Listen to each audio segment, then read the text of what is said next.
We hope you enjoy hearing this classic book reading by Alexander Scourby on our YouTube channel. To hear more, click the playlist link in the description box below. Please subscribe, like, and share the link with others so they too can hear Scourby's classic book readings.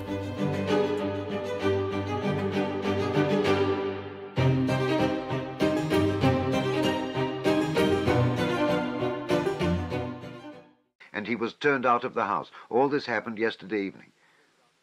Now, I beg your special attention. Consider. If he had now succeeded in proving that Sofya Semyonovna was a thief, he would have shown to my mother and sister that he was almost right in his suspicions, that he had reason to be angry at my putting my sister on a level with Sofya Semyonovna, that in attacking me, he was protecting and preserving the honor of my sister, his betrothed. In fact, he might even, through all this, have been able to estrange me from my family.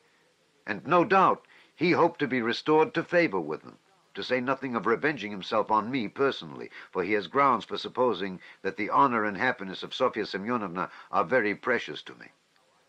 That was what he was working for. That's how I understand it. That's the whole reason for it. And there can be no other.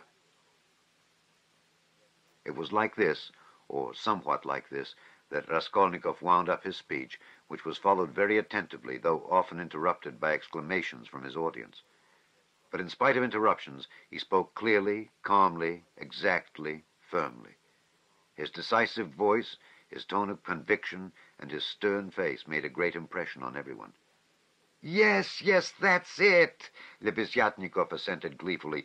That must be it, for he asked me, as soon as Sofya Semyonovna came into our room, whether you were here, whether I'd seen you among Katerina Ivanovna's guests. He called me aside to the window and asked me in secret. It was essential for him that you should be here. That's it. Luzhin smiled contemptuously and did not speak, but he was very pale. He seemed to be deliberating on some means of escape. Perhaps he would have been glad to give up everything and get away, but at the moment this was scarcely possible. It would have implied admitting the truth of the accusations brought against him. Moreover, the company, which had already been excited by drink, was now too much stirred to allow it. The commissariat clerk, though indeed he had not grasped the whole position, was shouting louder than anyone and was making some suggestions very unpleasant to Luzhin. But not all those present were drunk. Lodgers came in from all the rooms. The three Poles were tremendously excited and were continually shouting at him, "The Pan is a Lajdak," "The gentleman is a scoundrel," and muttering threats in Polish. Sonia had been listening with strained attention, though she too seemed unable to grasp it all. She seemed as though she had just returned to consciousness. She did not take her eyes off Raskolnikov, feeling that all her safety lay in him. Katerina Ivanovna breathed hard and painfully, and seemed fearfully exhausted. Amalia Ivanovna stood looking more stupid than anyone, with her mouth wide open, unable to make out what had happened. She only saw that Fyodor Petrovitch had somehow come to grief. Raskolnikov was attempting to speak again, but they did not let him. Everyone was crowding round Luzhin with threats and shouts of abuse, but Fyodor Petrovitch was not intimidated. Seeing that his accusation of Sonia had completely failed, he had recourse to insolence. "Allow me, gentlemen, allow me. Don't squeeze. Let me pass," he said, making his way through the crowd. "And no threats, if you please. I assure you it will be useless. You will gain nothing by it. On the contrary, you'll have to answer, gentlemen, for violently obstructing the course of justice. The thief has been more than unmasked, and I shall prosecute. Our judges are not so blind and not so drunk, and will not believe the testimony of two notorious infidels, agitators, and atheists who accuse me from motives of personal revenge, which they're foolish enough to admit. Yes, allow me to pass. Don't let me find a trace of you in my room. Kindly leave at once, and everything is at an end between us. When I think of the trouble I've been taking, the way I've been expounding, all this fortnight. I told you myself today that I was going when you tried to keep me. Now I will simply add that you are a fool. I advise you to see a doctor for your brains and your short sight. Let me pass, gentlemen." He forced his way through. But the commissariat clerk was unwilling to let him off so easily. He picked up a glass from the table, brandished it in the air, and flung it at Pyotr Petrovitch. But the glass flew straight at Amalia Ivanovna. She screamed, and the clerk, overbalancing, fell heavily under the table. Pyotr Petrovitch made his way to his room, and half an hour later had left the house. Sonia, timid by nature, had felt before that day that she could be ill-treated more easily than anyone, and that she could be wronged with impunity. Yet, till that moment, she had fancied that she might escape misfortune by care, gentleness, and submissiveness before everyone. Her disappointment was too great. She could, of course, bear with patience and almost without murmur anything, even this. But for the first minute, she felt it too bitter. In spite of her triumph and her justification, when her first terror and stupefaction had passed and she could understand it all clearly, the feeling of her helplessness and of the wrong done to her made her heart throb with anguish, and she was overcome with hysterical weeping. At last, unable to bear any more, she rushed out of the room and ran home, almost immediately after Luzhin's departure. When amidst loud laughter the glass flew at Amalia Ivanovna, it was more than the landlady could endure. With a shriek, she rushed like a fury at Katerina Ivanovna, considering her to blame for everything. "Out of my lodgings! At once! Quick march!" And with these words, she began snatching up everything she could lay her hands on that belonged to Katerina Ivanovna and throwing it on the floor. Katerina Ivanovna, pale, almost fainting, and gasping for breath, jumped up from the bed where she had sunk in exhaustion and darted at Amalia Ivanovna. But the battle was too unequal. The landlady waved her away like a feather. "What? As though that godless calumny was not enough, this vile creature attacks me. What, on the day of my husband's funeral, I'm turned out of my lodgings. After eating my bread and salt, she turns me into the street with my orphans. Where am I to go?" wailed the poor woman, sobbing and gasping. "Good God!" she cried with flashing eyes. "Is there no justice upon earth? Whom should you protect if not us orphans? We shall see. There is law and justice on earth, there is. I will find it. Wait a bit, godless creature. Polyanka, stay with the children. I'll come back. Wait for me if you have to wait in the street. We will see whether there is justice on earth." And throwing over her head that green shawl which Marmeladov had mentioned to Raskolnikov, Katerina Ivanovna squeezed her way through the disorderly and drunken crowd of lodgers who still filled the room, and, wailing and tearful, she ran into the street, with a vague intention of going at once somewhere to find justice. Polyanka, with the two little ones in her arms, crouched terrified on the trunk in the corner of the room, where she waited, trembling, for her mother to come back. Amalia Ivanovna raged about the room, shrieking, lamenting, and throwing everything she came across on the floor. The lodgers talked incoherently. Some commented to the best of their ability on what had happened. Others quarreled and swore at one another, while others struck up a song. "Now it's time for me to go," thought Raskolnikov. "Well, Sofya Semyonovna, we shall see what you'll say now." And he set off in the direction of Sonia's lodgings. Chapter 4. Raskolnikov had been a vigorous and active champion of Sonia against Luzhin, although he had such a load of horror and anguish in his own heart. But having gone through so much in the morning, he found a sort of relief in a change of sensations, apart from the strong personal feeling which impelled him to defend Sonia. He was agitated, too, especially at some moments, by the thought of his approaching interview with Sonia. He had to tell her who had killed Lizaveta. He knew the terrible suffering it would be to him, and as it were, brushed away the thought of it. So when he cried as he left Katerina Ivanovna's, "Well, Sofya Semyonovna, we shall see what you'll say now," he was still superficially excited, still vigorous and defiant from his triumph over Luzhin.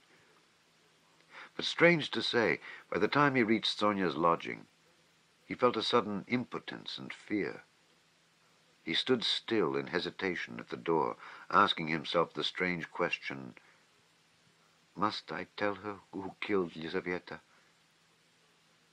It was a strange question, because he felt at the very time not only that he could not help telling her, but also that he could not put off the telling. He did not yet know why it must be so. He only felt it. And the agonizing sense of his impotence before the inevitable almost crushed him. To cut short his hesitation and suffering, he quickly opened the door and looked at Sonia from the doorway. She was sitting with her elbows on the table and her face in her hands. But seeing Raskolnikov, she got up at once and came to meet him as though she were expecting him. "What would have become of me but for you?" she said quickly, meeting him in the middle of the room. Evidently she was in haste to say this to him. It was what she had been waiting for. Raskolnikov went to the table and sat down on the chair from which she had only just risen. She stood facing him 2 steps away, just as she had done the day before. "Well, Sonia?" he said, and felt that his voice was trembling. "It was all due to your social position and the habits associated with it. Did you understand that just now?" Her face showed her distress. "Only don't talk to me as you did yesterday," she interrupted him. "Please don't begin it. There is misery enough without that." She made haste to smile, afraid that he might not like the reproach. "I was silly to come away from there. What is happening there now? I wanted to go back directly, but I kept thinking that you would come." He told her that Amalia Ivanovna was turning them out of their lodging, and that Katerina Ivanovna had run off somewhere to seek justice. "My God!" cried Sonia. "Let's go at once." And she snatched up her cape. "It's everlastingly the same thing," said Raskolnikov irritably. "You've no thought except for them. Stay a little with me." "But Katerina Ivanovna—" "You won't lose Katerina Ivanovna, you may be sure. She'll come to you herself since she's run out," he added peevishly. "If she doesn't find you here, you'll be blamed for it." Sonia sat down in painful suspense. Raskolnikov was silent, gazing at the floor and deliberating. "This time, Luzhin did not want to prosecute you," he began, not looking at Sonia. "But if he had wanted to, if it had suited his plans, he would have sent you to prison if it had not been for Lebeziatnikov and me. Huh?" "Yes," she assented in a faint voice. "Yes," she repeated, preoccupied and distressed. "But I might easily not have been there. And it was quite an accident, Lebeziatnikov's turning up." Sonia was silent. "And if you'd gone to prison, what then? Do you remember what I said yesterday?" Again she did not answer. He waited. "I thought you would cry out again, 'Don't speak of it, leave off.'" Raskolnikov gave a laugh, but rather a forced one. "What? Silence again?" he asked a minute later. "We must talk about something, you know. It would be interesting for me to know how you would decide a certain problem, as Lebeziatnikov would say." He was beginning to lose the thread. "No, really, I'm serious. Imagine, Sonia, that you had known all Luzhin's intentions beforehand. Known, that is, for a fact that they would be the ruin of Katerina Ivanovna and the children, and yourself thrown in, since you don't count yourself for anything. Polyanka, too, for she'll go the same way. Well, if suddenly it all depended on your decision whether he or they should go on living, that is, whether Luzhin should go on living and doing wicked things, or Katerina Ivanovna should die, how would you decide which of them was to die? I ask you." Sonia looked uneasily at him. There was something peculiar in this hesitating question which seemed approaching something in a roundabout way. "I felt that you were going to ask some question like that," she said, looking inquisitively at him. "I dare say you did. But how is it to be answered?" "Why do you ask about what could not happen?" said Sonia reluctantly. "Then it would be better for Luzhin to go on living and doing wicked things?" You haven't dared to decide even that. But I can't know the divine providence. And why do you ask what can't be answered? What's the use of such foolish questions? How could it happen that it should depend on my decision? Who has made me a judge to decide who is to live and who is not to live? Oh, if the divine providence is to be mixed up in it, there's no doing anything, Raskolnikov grumbled morosely. You'd better say straight out what you want, Sonia cried in distress. You're leading up to something again. Can you have come simply to torture me? She could not control herself and began crying bitterly. He looked at her in gloomy misery. 5 minutes passed.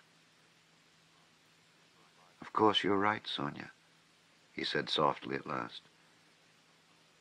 He was suddenly changed. His tone of assumed arrogance and helpless defiance was gone. Even his voice was suddenly weak. I told you yesterday that I was not coming to ask forgiveness. And almost the first thing I've said is to ask forgiveness. I said that about Luzhin and Providence for my own sake. I was asking forgiveness, Sonia. He tried to smile, but there was something helpless and incomplete in his pale smile. He bowed his head and hid his face in his hands. And suddenly, a strange, surprising sensation of a sort of bitter hatred for Sonia passed through his heart. As it were, wondering and frightened of this sensation, he raised his head and looked intently at her. But he met her uneasy and painfully anxious eyes fixed on him. There was love in them. His hatred vanished like a phantom. It was not the real feeling. He had taken the one feeling for the other. It only meant that that minute had come. He hid his face in his hands again and bowed his head.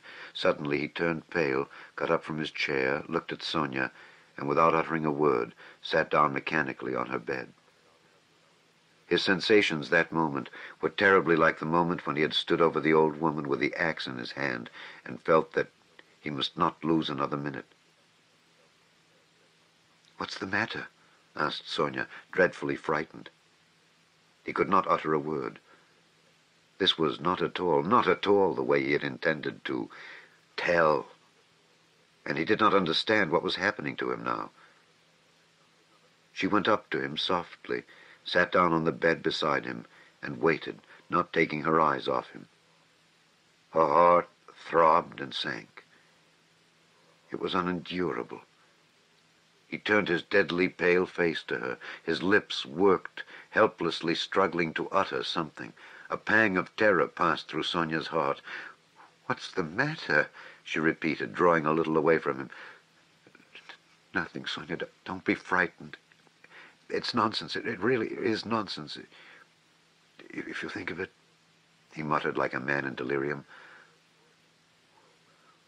"Why have I come to torture you?" he added suddenly, looking at her. "Why, really? I keep asking myself that question, Sonia."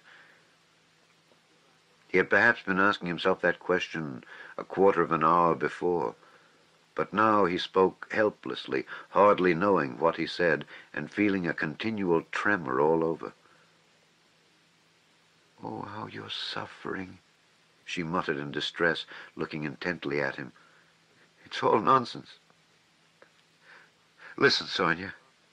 He suddenly smiled, a pale, helpless smile for 2 seconds. "You remember what I meant to tell you yesterday?" Sonia waited uneasily. "I said as I went away that perhaps I was saying goodbye forever, but that if I came today, I would tell you who killed Lizaveta." She began trembling all over. "Well, here I've come to tell you." "Then you really meant it yesterday?" she whispered with difficulty. "How do you know?" she asked quickly, as though suddenly regaining her reason. Sonia's face grew paler and paler, and she breathed painfully. I know. She paused a minute. Have they found him? She asked timidly. No. Then how do you know about it? She asked again, hardly audibly. And again after a minute's pause. He turned to her and looked very intently at her. Guess, he said, with the same distorted, helpless smile. A shudder passed over her. But you... Why do you frighten me like this? She said, smiling like a child. I must be a great friend of his, since I know. Raskolnikov went on, still gazing into her face as though he could not turn his eyes away. He did not mean to kill that Lizaveta. He killed her accidentally. He meant to kill the old woman when she was alone, and he went there. And then Lizaveta came in. He killed her too. Another awful moment passed. Both still gazed at one another. You can't guess, then? He asked suddenly, feeling as though he were flinging himself down from a steeple. No, whispered Sonia. Take a good look. As soon as he had said this, again the same familiar sensation froze his heart. He looked at her, and all at once seemed to see in her face the face of Lizaveta. He remembered clearly the expression in Lizaveta's face when he approached her with the axe, and she stepped back to the wall, putting out her hand, with childish terror in her face, looking as little children do when they begin to be frightened of something, looking intently and uneasily at what frightens them, shrinking back and holding out their little hands on the point of crying. Almost the same thing happened now to Sonia.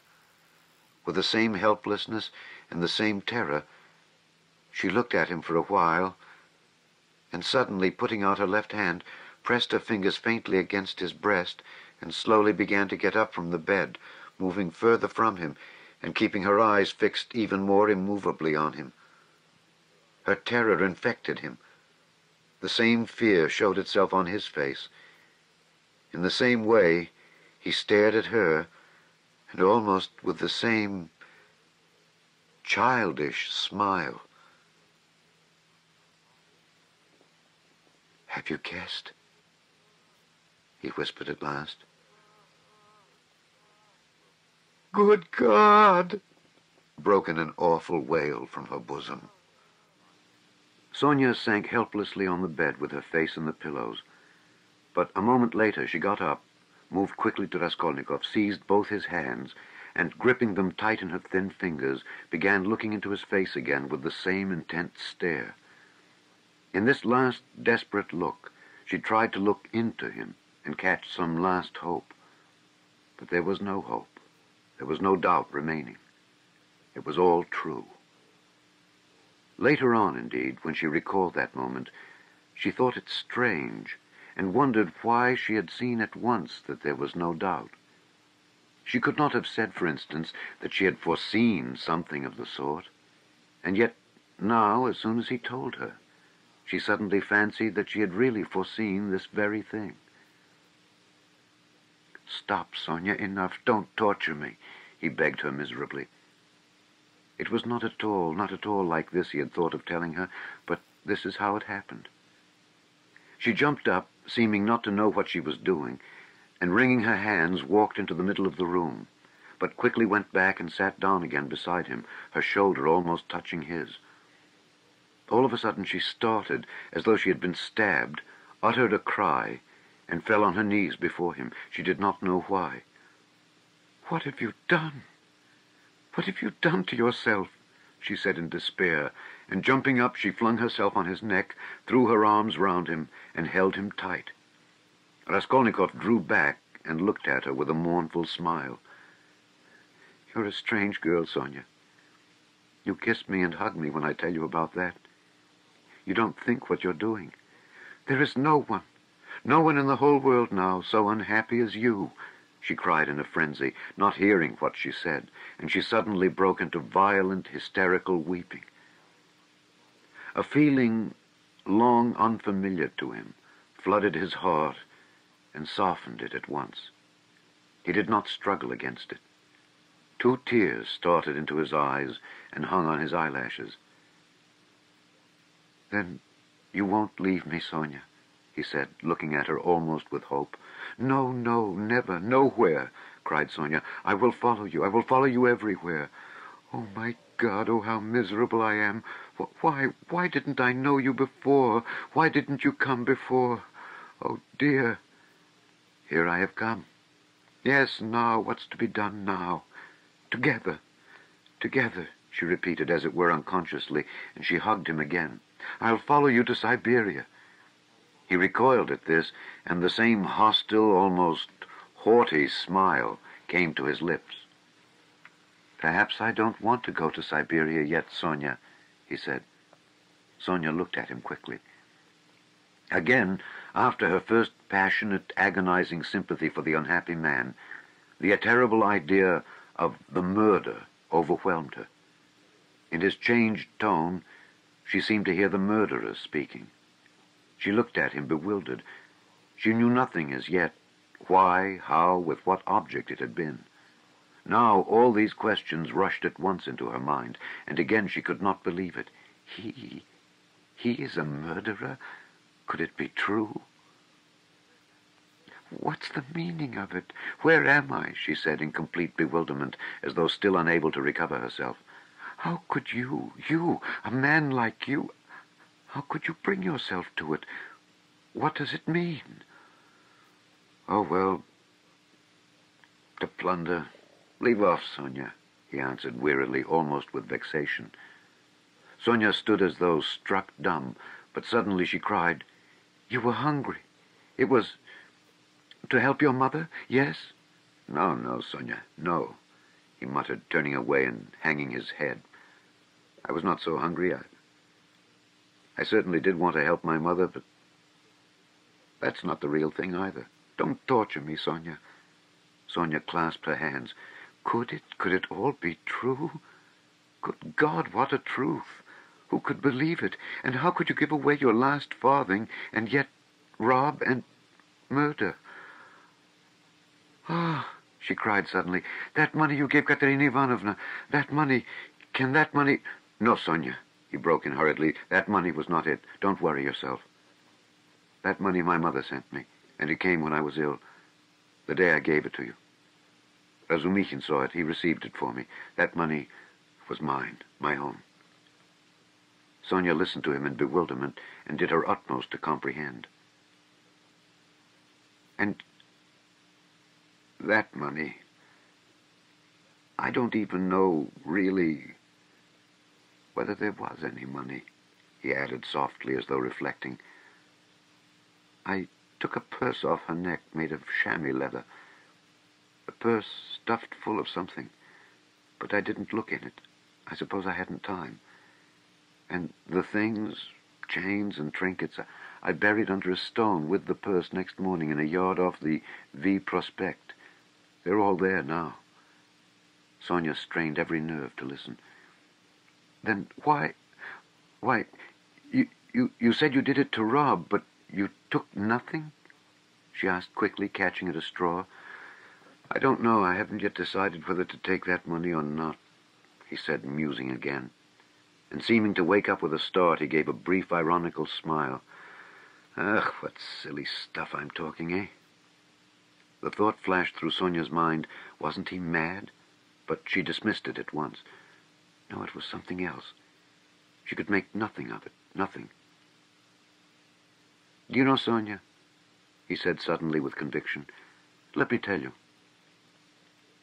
If I'd simply killed Because I was hungry, laying stress on every word and looking enigmatically but sincerely at her, I should be happy now. You must believe that. What would it matter to you, he cried a moment later with a sort of despair. What would it matter to you if I were to confess that I did wrong? What do you gain by such a stupid triumph over me? Ah, Sonia, was it for that I've come to you today?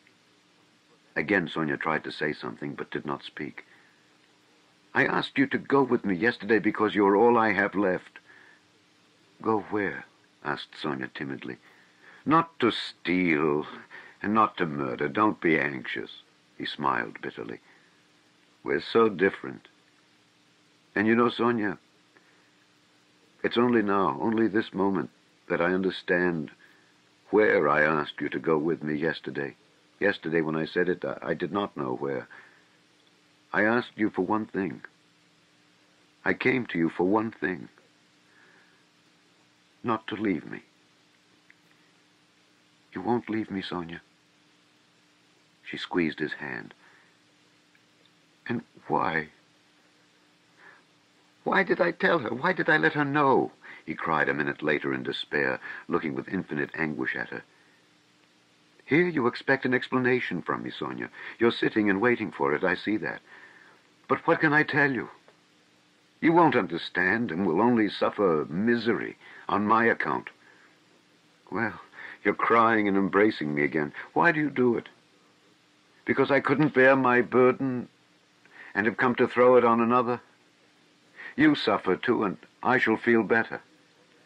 And can you love such a mean wretch? But aren't you suffering too? Cried Sonia. Again, a wave of the same feeling surged into his heart, and again for an instant softened it. Sonia, I have a bad heart. Take note of that. It may explain a great deal. I've come because I'm bad. There are men who wouldn't have come, but I'm a coward and a mean wretch. But never mind, that's not the point. I must speak now, but I don't know how to begin. He paused and sank into thought. Ah, we're so different, he cried again. We're not alike. And why? Why did I come? I shall never forgive myself that. No, it was a good thing you came, cried Sonia. It's better I should know, far better. He looked at her with anguish. What if it were really that, he said, as though reaching a conclusion. Yes, that's what it was. I wanted to become a Napoleon. That is why I killed her. Do you understand now? No, Sonia whispered, naively and timidly.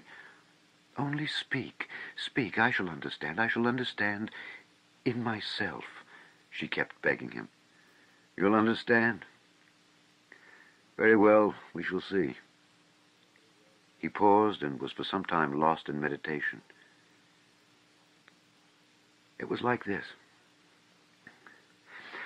I asked myself one day this question.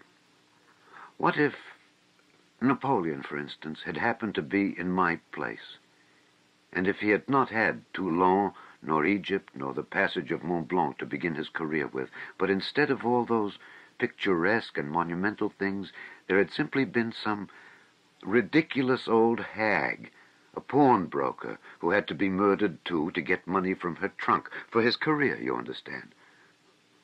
Well, would he have brought himself to that if there had been no other means? Wouldn't he have felt a pang at its being so far from monumental and sinful, too? Well, I must tell you that I worried myself fearfully over that question, so that I was awfully ashamed when I guessed at last, all of a sudden somehow, that it would not have given him the least pang, that it would not even have struck him that it was not monumental, that he would not have seen that there was anything in it to pause over, and that if he had had no other way, he would have strangled her in a minute without thinking about it. Well, I, too, left off thinking about it. Murdered her, following his example. And that's exactly how it was. Do you think it funny? Yes, Sonia, the funniest thing of all is that perhaps that's just how it was. Sonia did not think it at all funny. You'd better tell me straight out, without examples, she begged, still more timidly and scarcely audibly.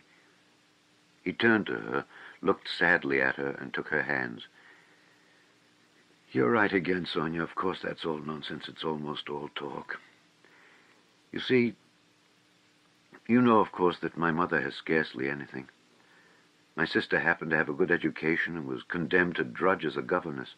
All their hopes were centered on me. I was a student, but I couldn't keep myself at the university and was forced for a time to leave it. Even if I'd lingered on like that, in 10 or 12 years I might, with luck, hope to be some sort of teacher or clerk with a salary of 1,000 rubles. He repeated it as though it were a lesson. And by that time my mother would be worn out with grief and anxiety, and I could not succeed in keeping her in comfort, while my sister might well have fared worse. And it's a hard thing to pass everything by all one's life, to turn one's back upon everything, to forget one's mother and decorously accept the insults inflicted on one's sister. Why should one, when one has buried them, to burden oneself with others, wife and children, and to leave them again without a farthing?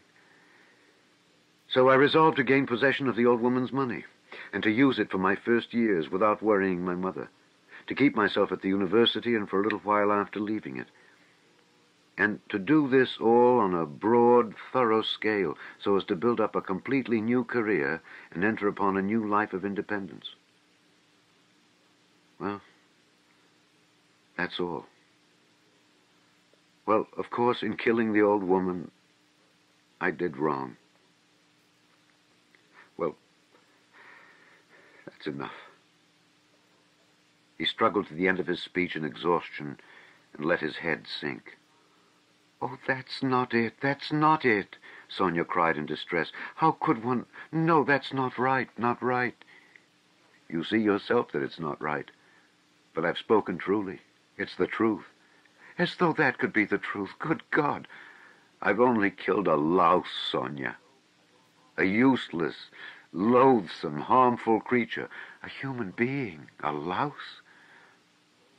I, too, know it wasn't a louse, he answered, looking strangely at her. But I'm talking nonsense, Sonia, he added. I've been talking nonsense a long time. That's not it. You're right there. There were quite other causes for it. I haven't talked to anyone for so long, Sonia.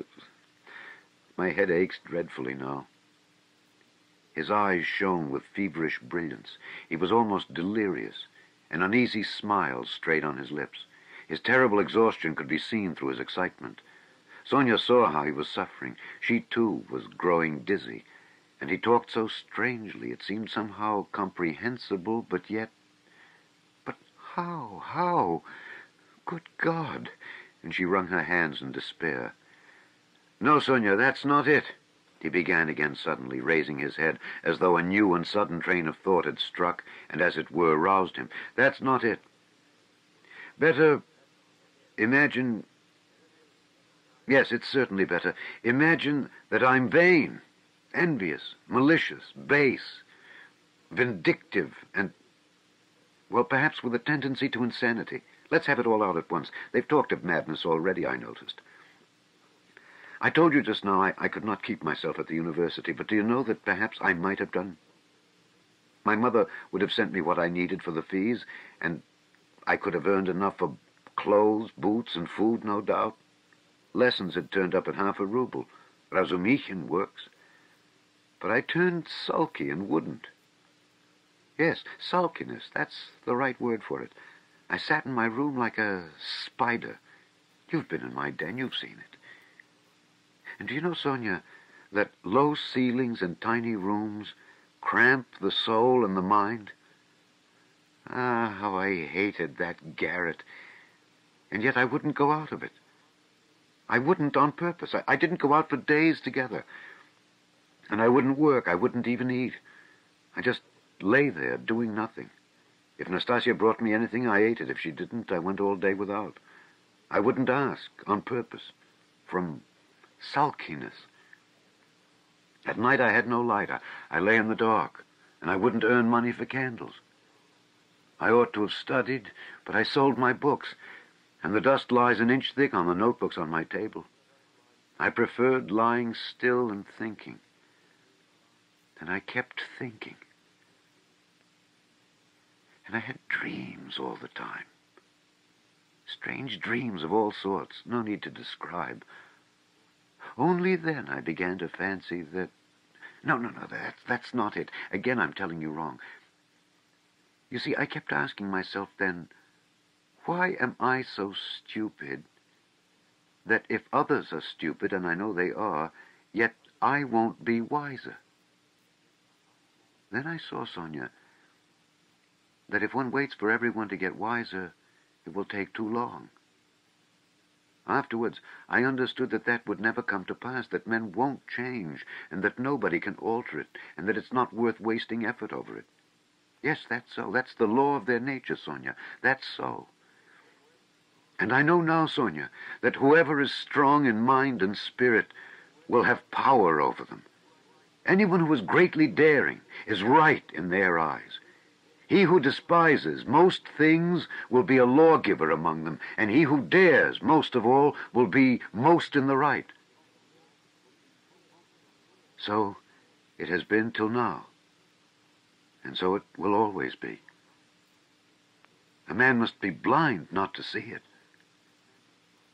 Though Raskolnikov looked at Sonia as he said this, he no longer cared whether she understood or not. The fever had complete hold of him. He was in a sort of gloomy ecstasy. He certainly had been too long without talking to anyone. Sonia felt that this gloomy creed had become his faith and code. I divined then, Sonia, he went on eagerly, that power is only vouchsafed to the man who dares to stoop and pick it up. There is only one thing needful. One has only to dare. Then for the first time in my life an idea took shape in my mind which no one had ever thought of before me. No one.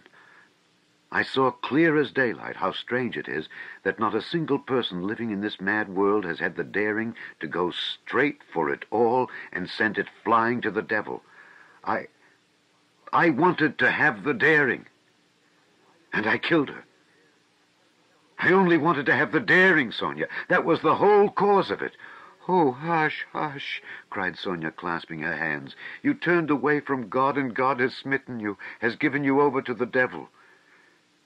Then, Sonia, when I used to lie there in the dark and all this became clear to me, was it a temptation of the devil, eh? Hush, don't laugh, blasphemer. You don't understand. Oh, God, he won't understand. Hush, Sonia, I'm not laughing. I know myself that it was the devil leading me. Hush, Sonia, hush, he repeated with gloomy insistence. I know it all. I thought it all over and whispered it all over to myself lying there in the dark. I've argued it all over with myself, every point of it, and I know it all. And how sick I was then of going over it all. I have kept wanting to forget it and make a new beginning, Sonia, and leave off thinking. And you don't suppose that I went into it headlong like a fool. I went into it like a wise man, and that was just my destruction. And you mustn't suppose that I didn't know, for instance, that if I began to question myself whether I had the right to gain power, I certainly hadn't the right. Or that if I asked myself whether a human being is a louse, it proved that it wasn't so for me, though it might be for a man who would go straight to his goal without asking questions. If I worried myself all those days, wondering whether Napoleon would have done it or not, I felt clearly, of course, that I wasn't Napoleon.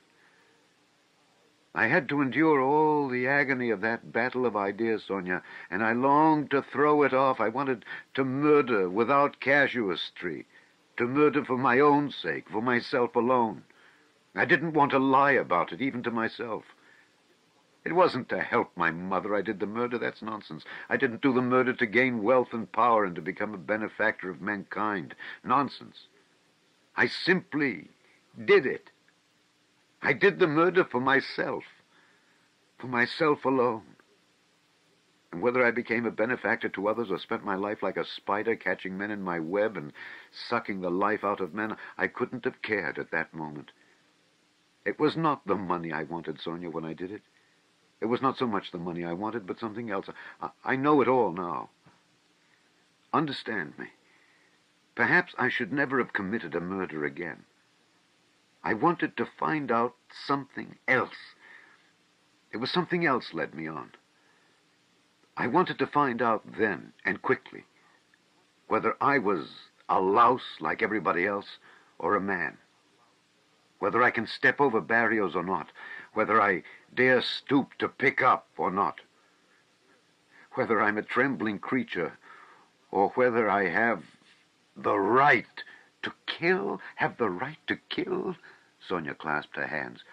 Ah, Sonia, he cried irritably, and seemed about to make some retort, but was contemptuously silent. Don't interrupt me, Sonia. I want to prove one thing only. That the devil led me on then, and he has shown me since that I had not the right to take that path, because I am just such a louse as all the rest. He was mocking me, and here I've come to you now. Welcome your guest. If I were not a louse, should I have come to you? Listen, when I went then to the old woman's, I only went to try. You may be sure of that. And you murdered her. But how did I murder her? Is that how men do murders? Do men go to commit a murder as I went then? I will tell you someday how I went. Did I murder the old woman? I murdered myself, not her. I crushed myself once for all, forever. But it was the devil that killed that old woman, not I. Enough, enough, Sonia, enough. Let me be, he cried in a sudden spasm of agony. Let me be. He leaned his elbows on his knees and squeezed his head in his hands as in a vice. What suffering! A wail of anguish broke from Sonia. Well, what am I to do now? He asked, suddenly raising his head and looking at her with a face hideously distorted by despair. What are you to do?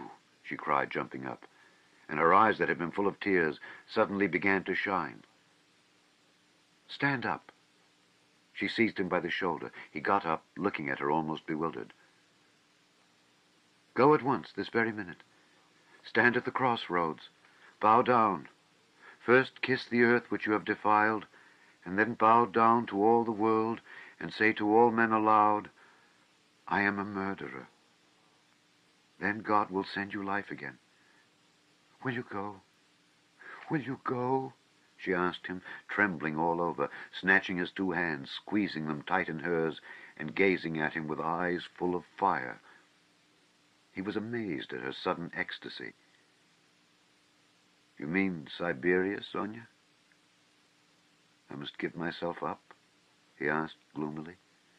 Suffer and expiate your sin by it. That's what you must do. No, I'm not going to them, Sonia. But how will you go on living? What will you live for? Cried Sonia. How is it possible now? Why, how can you talk to your mother? Oh, what will become of them now? But what am I saying? You've abandoned your mother and your sister already. He's abandoned them already. Oh, God, she cried. Why, he knows it all himself. How can he live by himself? What will become of you now? Don't be a child, Sonia, he said softly. What wrong have I done them? Why should I go to them? What should I say to them? That's only a phantom. They destroy men by millions themselves and look on it as a virtue. They're knaves and scoundrels, Sonia. I'm not going to them. And what should I say to them? That I murdered her, but did not dare to take the money and hid it under a stone?" he added with a bitter smile. "Why, they would laugh at me, would call me a fool for not getting it. A coward and a fool. They wouldn't understand, and they don't deserve to understand. Why should I go to them? I won't. Don't be a child, Sonia. It will be too much for you to bear. Too much," she repeated, holding out her hands in despairing supplication. "Perhaps I've been unfair to myself," he observed gloomily, pondering. "Perhaps, after all, I am a man and not a louse. And I've been in too great a hurry to condemn myself. I'll make another fight for it." A haughty smile appeared on his lips. "What a burden to bear! And your whole life! Your whole life!" "I shall get used to it," he said grimly and thoughtfully. "Listen," he began a minute later. "Stop crying. It's time to talk of the facts. I've come to tell you that the police are after me. On my track." "Ah!" Sonia cried in terror. "Well, why do you cry out? You want me to go to Siberia, and now you're frightened. But let me tell you, I shall not give myself up. I shall make a struggle for it, and they won't do anything to me. They've no real evidence. Yesterday I was in great danger and believed I was lost, but today things are going better. All the facts they know can be explained two ways. That's to say, I can turn their accusations to my credit. Do you understand? And I shall, for I've learnt my lesson. But they will certainly arrest me. If it had not been for something that happened, they would have done so today for certain. Perhaps even now they will arrest me today. But that's no matter, Sonia. They'll let me out again. For there isn't any real proof against me, and there won't be. I give you my word for it. And they can't convict a man on what they have against me. Enough. I only tell you that you may know. I will try to manage somehow to put it to my mother and sister so that they won't be frightened. My sister's future is secure, however, now, I believe. And my mother's must be, too. Well, that's all. Be careful, though. Will you come and see me in prison when I'm there? Oh, I will, I will. They sat side by side, both mournful and dejected, as though they had been cast up by the tempest alone on some deserted shore. He looked at Sonia and felt how great was her love for him. And, strange to say, he felt it suddenly burdensome and painful to be so loved. Yes, it was a strange and awful sensation. On his way to see Sonia, he had felt that all his hopes rested on her. He expected to be rid of at least part of his suffering, and now, when all her heart turned towards him, he suddenly felt that he was immeasurably unhappier than before. "Sonia," he said, "you'd better not come and see me when I'm in prison." Sonia did not answer. She was crying. Several minutes passed. "Have you a cross on you?" she asked, as though suddenly thinking of it. He did not at first understand the question. "No, of course not. Here, take this one, of cypress wood. I have another, a copper one that belonged to Lizaveta. I changed with Lizaveta. She gave me her cross, and I gave her my little icon. I will wear Lizaveta's now, and give you this. Take it. It's mine. It's mine, you know," she begged him. "We will go to suffer together, and together we will bear our cross." "Give it me," said Raskolnikov. He did not want to hurt her feelings, but immediately he drew back the hand he held out for the cross. "Not now, Sonia. Better later," he added to comfort her. "Yes, yes, better," she repeated with conviction. "When you go to meet your suffering, then put it on. You will come to me. I'll put it on you. We will pray and go together." At that moment, someone knocked 3 times at the door. "Sofya Semyonovna, may I come in?" they heard in a very familiar and polite voice. Sonia rushed to the door in a fright. The flaxen head of Mr. Lebeziatnikov appeared at the door. Chapter 5. Lebeziatnikov looked perturbed. "I've come to you, Sofya Semyonovna," he began. "Excuse me, I thought I should find you," he said, addressing Raskolnikov suddenly. "That is, I didn't mean anything of that sort, but I just thought... Katerina Ivanovna has gone out of her mind," he blurted out suddenly, turning from Raskolnikov to Sonia. Sonia screamed. "At least it seems so, but we don't know what to do, you see. She came back. She seems to have been turned out somewhere, perhaps beaten, so it seems at least.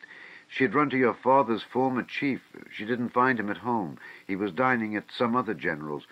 Only fancy, she rushed off there to the other generals, and imagine she was so persistent that she managed to get the chief to see her, had him fetched out from dinner, it seems. Well, you can imagine what happened. She was turned out, of course, but according to her own story, she abused him and threw something at him. One may well believe it. How it is she wasn't taken up, I can't understand. Now she's telling everyone, including Amalia Ivanovna. But it's difficult to understand her. She's screaming and flinging herself about. Oh, yes, she shouts that since everyone has abandoned her, she will take the children and go into the street with a barrel organ, and the children will sing and dance, and she too, and collect money, and will go every day under the general's window to let everyone see well-born children whose father was an official begging in the street. She keeps beating the children, and they're all crying. She's teaching Lida to sing My Village, the boy to dance, Polyanka the same. She's tearing up all the clothes and making them little caps like actors. She means to carry a tin basin and make it tinkle instead of music. She won't listen to anything. Imagine the state of things. It's gone beyond anything." Lebeziatnikov would have gone on, but Sonia, who had heard him almost breathless, snatched up her cloak and hat and ran out of the room, putting on her things as she went. Raskolnikov followed her, and Lebeziatnikov came after him. "She has certainly gone mad," he said to Raskolnikov as they went out into the street. "I didn't want to frighten Sofya Semyonovna, so I said it seemed like it, but there isn't a doubt of it. They say that in consumption the tubercles sometimes occur in the brain. It's a pity I know nothing of medicine. I did try to persuade her, but she wouldn't listen." "Did you talk to her about the tubercles?" Not precisely of the tubercles. Besides, she wouldn't have understood. But what I say is that if you convince a person logically that he has nothing to cry about, he'll stop crying. That's clear. Is it your conviction that he won't?" "Life would be too easy if it was so," answered Raskolnikov. Excuse me. Of course it would be rather difficult for Katerina Ivanovna to understand. But do you know that in Paris they've been conducting serious experiments as to the possibility of curing the insane simply by logical argument? One professor there, a scientific man of standing, lately dead, believed in the possibility of such treatment. His idea was that there's nothing really wrong with the physical organism of the insane, and that insanity is, so to say, a logical mistake, an error of judgment, an incorrect view of things.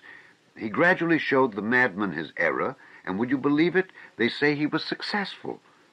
But as he made use of douches, too, how far success was due to that treatment remains uncertain.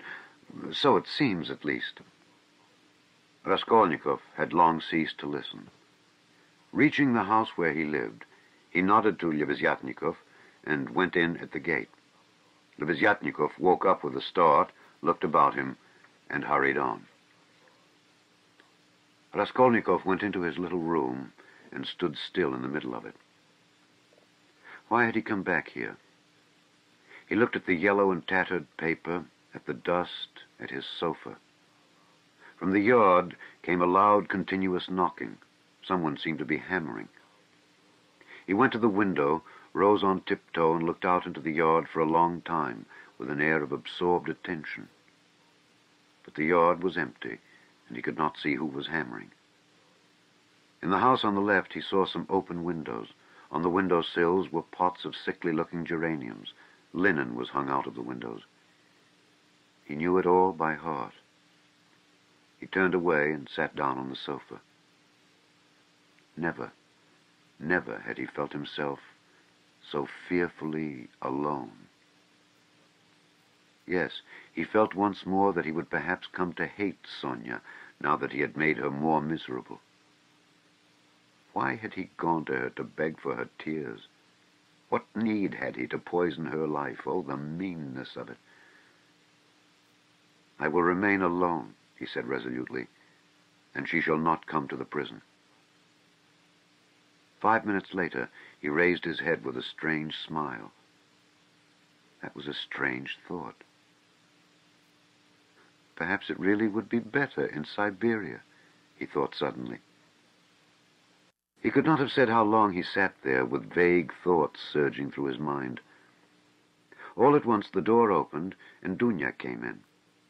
At first she stood still and looked at him from the doorway, just as he had done at Sonia. Then she came in and sat down in the same place as yesterday, on the chair facing him. He looked... We hope you are enjoying this classic book reading by Alexander Scourby. Please subscribe, like, and share the link with others. Click the playlist link in the description box below for more classic book readings.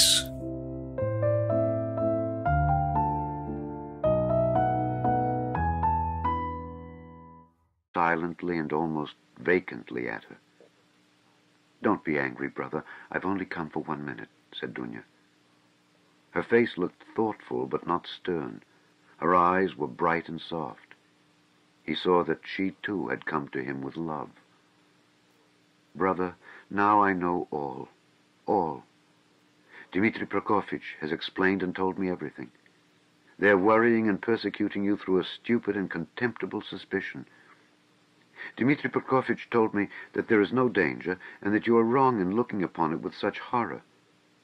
I don't think so, and I fully understand how indignant you must be, and that indignation may have a permanent effect on you. That's what I'm afraid of. As for your cutting yourself off from us, I don't judge you. I don't venture to judge you. And forgive me for having blamed you for it. I feel that I, too, if I had so great a trouble, should keep away from everyone. I shall tell Mother nothing of this, but I shall talk about you continually, and shall tell her from you that you will come very soon. Don't worry about her. I will set her mind at rest. But don't you try her too much. Come once at least. Remember that she is your mother. And now I've come simply to say," Dunya began to get up, "that if you should need me, or should need all my life, or anything, call me and I'll come. Goodbye." She turned abruptly and went towards the door. "Dunya!" Raskolnikov stopped her and went towards her. "That Razumikhin, Dmitri Prokofitch, is a very good fellow." Dunya flushed slightly. "Well?" she asked, waiting a moment. "He is competent, hard-working, honest, and capable of real love." "Goodbye, Dunya." Dunya flushed crimson. Then suddenly she took alarm. "But what does it mean, brother? Are we really parting forever, that you give me such a parting message? Never mind. Goodbye." He turned away and walked to the window. She stood a moment, looked at him uneasily, and went out troubled. No, he was not cold to her.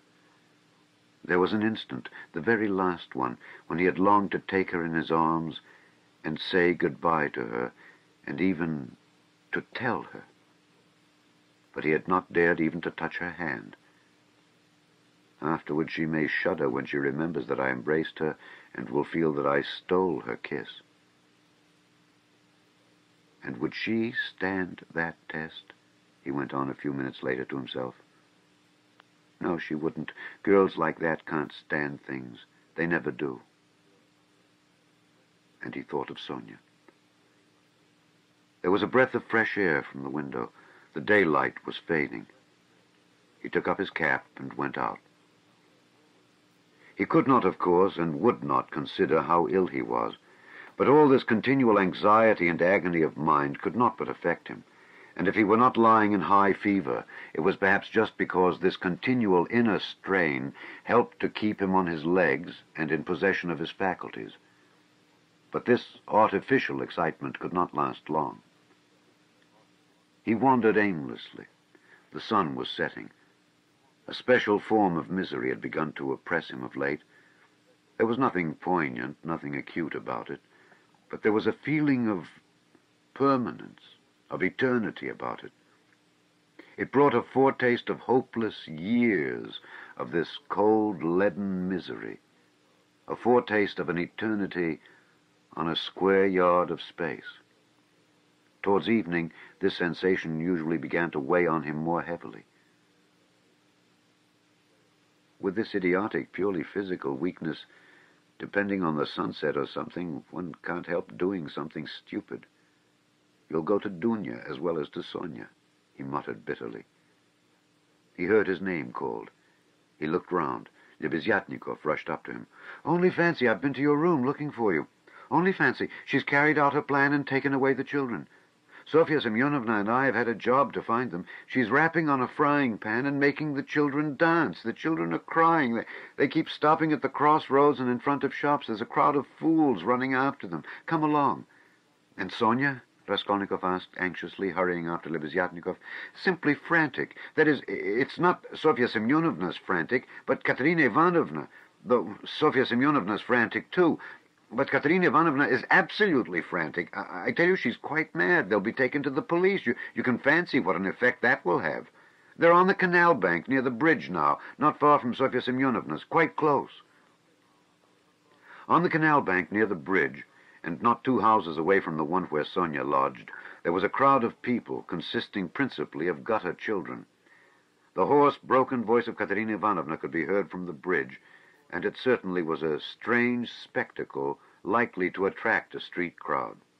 Katerina Ivanovna in her old dress, with the green shawl, wearing a torn straw hat crushed in a hideous way on one side, was really frantic. She was exhausted and breathless.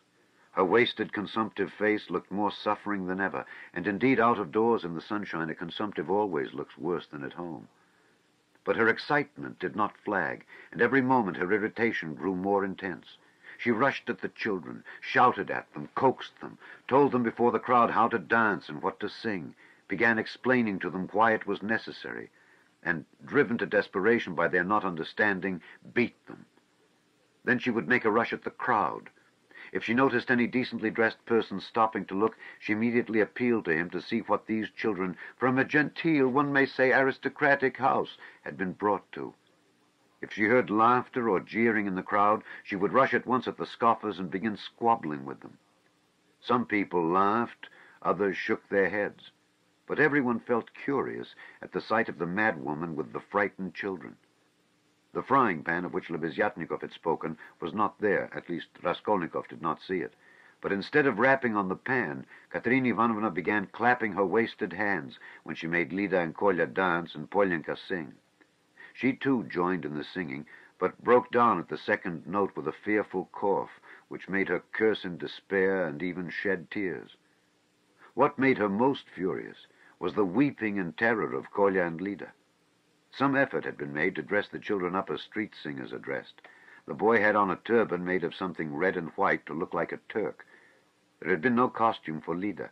She simply had a red knitted cap, or rather a nightcap, that had belonged to Marmeladov, decorated with a broken piece of white ostrich feather, which had been Katerina Ivanovna's grandmother's and had been preserved as a family possession.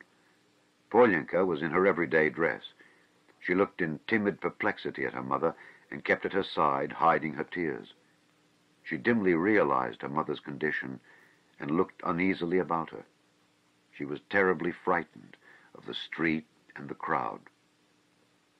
Sonia followed Katerina Ivanovna, weeping and beseeching her to return home. But Katerina Ivanovna was not to be persuaded. "Leave off, Sonia, leave off," she shouted, speaking fast, panting and coughing. "You don't know what you ask. You're like a child. I've told you before that I'm not coming back to that drunken German.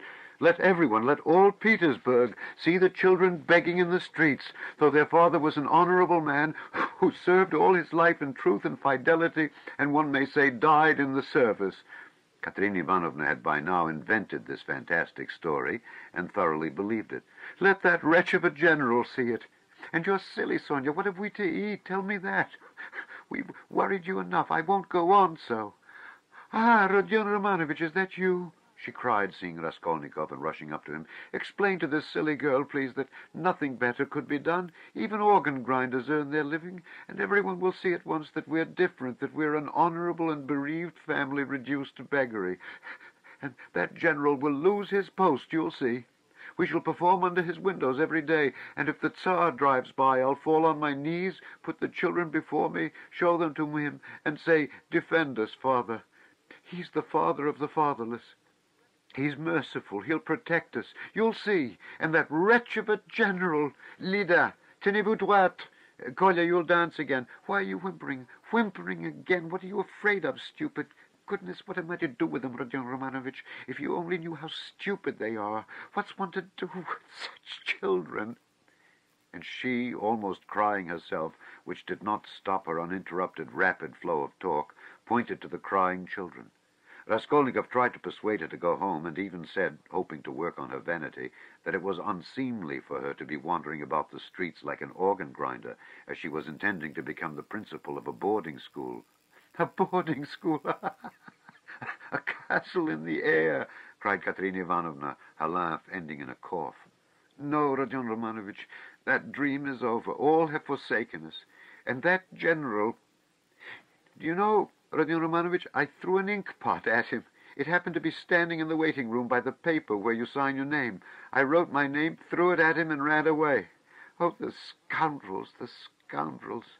But enough of them. Now I'll provide for the children myself. I won't bow down to anybody. She has had to bear enough for us." She pointed to Sonia. "Polyenka, how much have you got? Show me." "What, only 2 farthings? Oh, the mean wretches! They give us nothing, only run after us, putting their tongues out. There, what is that blockhead laughing at?" She pointed to a man in the crowd. "It's all because Kolya here is so stupid. I've such a bother with him. What do you want, Polyenka? Tell me in French. Parlez-moi français. Why, I've taught you. You know some phrases. Else how are you to show that you're of good family, well-brought-up children, and not at all like other organ grinders? We aren't going to have a Punch and Judy show in the street, but to sing a genteel song." "Yes, what are we to sing? You keep putting me out, but we... You see, we're standing here, Rodion Romanovich, to find something to sing and get money, something Kolya can dance to. For, as you can fancy, our performance is all impromptu. We must talk it over and rehearse it all thoroughly, and then we shall go to Nevsky, where there are far more people of good society, and we shall be noticed at once. Lida knows My Village only, nothing but My Village, and everyone sings that. We must sing something far more genteel." "Well, have you thought of anything, Polyenka?" "If only you'd help your mother. My memory's quite gone, or I should have thought of something. We really can't sing an huzzah. Let us sing in French. 5 sous. I've taught it you, I've taught it you. And as it is in French, people will see at once that you are children of good family, and that will be much more touching. You might sing Malbrook s'en va en guerre, but that's quite a child's song, and is sung as a lullaby in all the aristocratic houses. Malbrook s'en va en guerre, ne sait quand reviendra," she began singing. "But no, better sing 5 sous. Now, Kolya, your hands on your hips. Make haste. And you, Lida, keep turning the other way, and Polyenka and I will sing and clap our hands. 5 sous pour monter notre ménage." "Set your dress straight, Polyenka. Slip down on your shoulders," she observed, panting from coughing. "Now it's particularly necessary to behave nicely and genteelly, that all may see that you are well-born children. I said at the time that the body should be cut longer and made of 2 widths. It was your fault, Sonia, with your advice to make it shorter, and now you see the child is quite deformed by it." "Well, you're all crying again. What's the matter, stupids? Come, Kolya, begin. Make haste, make haste. Oh, what an unbearable child. 5 sous, 5 sous. A policeman again. What do you want?" A policeman was indeed forcing his way through the crowd. But at that moment, a gentleman in civilian uniform and an overcoat, a solid-looking official of about 50, with a decoration on his neck, which delighted Katerina Ivanovna and had its effect on the policeman, approached and without a word handed her a green 3-ruble note. His face wore a look of genuine sympathy. Katerina Ivanovna took it and gave him a polite, even ceremonious bow. "I thank you, honored sir," she began loftily. The causes that have induced us... take the money, Polyanka. You see, there are generous and honorable people who are ready to help a poor gentlewoman in distress.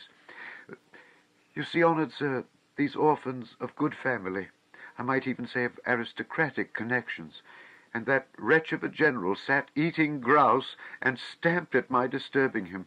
Your Excellency, I said, protect the orphans, for you knew my late husband, Semyon Zakharovich, and on the very day of his death, the basest of scoundrels slanders his only daughter. That policeman again, protect me, she cried to the official. Why is that policeman edging up to me? We've only just run away from one of them. What do you want, fool? It's forbidden in the streets. You mustn't make a disturbance. It's your making a disturbance. It's just the same as if I were grinding an organ. What business is it of yours? You've got to get a license for an organ, and you haven't got one. And in that way you collect a crowd. Where do you lodge? What? A license? Wailed Katerina Ivanovna. I buried my husband today. What need of a license? Calm yourself, madam. Calm yourself, began the official. Come along. I will escort you. This is no place for you in the crowd. You're ill. Honored sir, you don't know, screamed Katerina Ivanovna. We're going to the Nevsky. Sonia, where is she? She's crying too. What's the matter with you all? Kolya, Lida, where are you going? She cried suddenly in alarm. Oh, silly children! Kolya, Lida, where are they off to?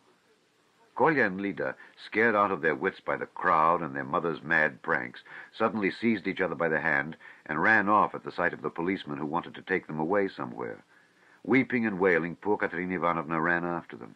She was a piteous and unseemly spectacle as she ran, weeping and panting for breath. Sonia and Polyanka rushed after them. Bring them back, Sonia. Oh, stupid, ungrateful children. Polyanka, catch them. It's for your sakes She stumbled as she ran and fell down. She's cut herself. She's bleeding. Oh, dear, cried Sonia, bending over her. All ran up and crowded round. Raskolnikov and Lebeziatnikov were the first at her side. The official, too, hastened up, and behind him the policeman, who muttered, "Bother," with a gesture of impatience, feeling that the job was going to be a troublesome one. Pass on, he said to the crowd that pressed forward. She's dying, someone shouted. She's gone out of her mind, said another. Lord, have mercy upon us, said a woman, crossing herself. Have they caught the little girl and the boy? They're being brought back. The elder one's got them. Ah, the naughty imps. When they examined Katerina Ivanovna carefully, they saw that she had not cut herself against a stone, as Sonia thought, but that the blood that stained the pavement red was from her chest. I've seen that before, muttered the official to Raskolnikov and Lebeziatnikov. That's consumption. The blood flows and chokes the patient. I saw the same thing with a relative of my own not long ago. Nearly a pint of blood all in a minute. What's to be done, though? She's dying. This way, to my room, Sonia implored. I live here. See, that house, the second from here. Come to me, make haste. She turned from one to the other. Send for the doctor. Oh, dear. Thanks to the official's efforts, this plan was adopted, the policeman even helping to carry Katerina Ivanovna. She was carried to Sonia's room, almost unconscious, and laid on the bed. The blood was still flowing, but she seemed to be coming to herself. Raskolnikov, Lebeziatnikov, and the official accompanied Sonia into the room and were followed by the policeman, who first drove back the crowd which followed to the very door. Polyanka came in holding Kolya and Lida, who were trembling and weeping. Several persons came in, too, from the Kapernaumov's room. The landlord, a lame, one-eyed man of strange appearance, with whiskers and hair that stood up like a brush, his wife, a woman with an everlastingly scared expression, and several open-mouthed children with wonder-struck faces. Among these, Svidrigailov suddenly made his appearance. Raskolnikov looked at him with surprise, not understanding where he had come from and not having noticed him in the crowd. A doctor and priest was spoken of. The official whispered to Raskolnikov that he thought it was too late now for the doctor, but he ordered him to be sent for. Kapernaumov ran himself. Meanwhile, Katerina Ivanovna had regained her breath. The bleeding ceased for a time. She looked with sick but intent and penetrating eyes at Sonia, who stood pale and trembling, wiping the sweat from her brow with a handkerchief. At last she asked to be raised. They sat her up on the bed, supporting her on both sides. "Where are the children?"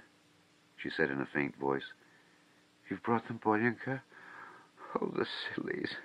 Why did you run away? Oh. Once more her parched lips were covered with blood. She moved her eyes, looking about her. "So that's how you live, Sonia. Never once have I been in your room." She looked at her with a face of suffering. "We have been your ruin, Sonia. Polyenka, Lida, Kolya, come here." "Well, here they are, Sonia. Take them all. I hand them over to you. I've had enough. The ball is over. Lay me down. Let me die in peace." They laid her back on the pillow. "What? The priest? I don't want him. You haven't got a ruble to spare. I have no sins. God must forgive me without that. He knows how I've suffered. And if he won't forgive me, I don't care." She sank more and more into uneasy delirium. At times she shuddered, turned her eyes from side to side, recognized everyone for a minute, but at once sank into delirium again. Her breathing was hoarse and difficult. There was a sort of rattle in her throat.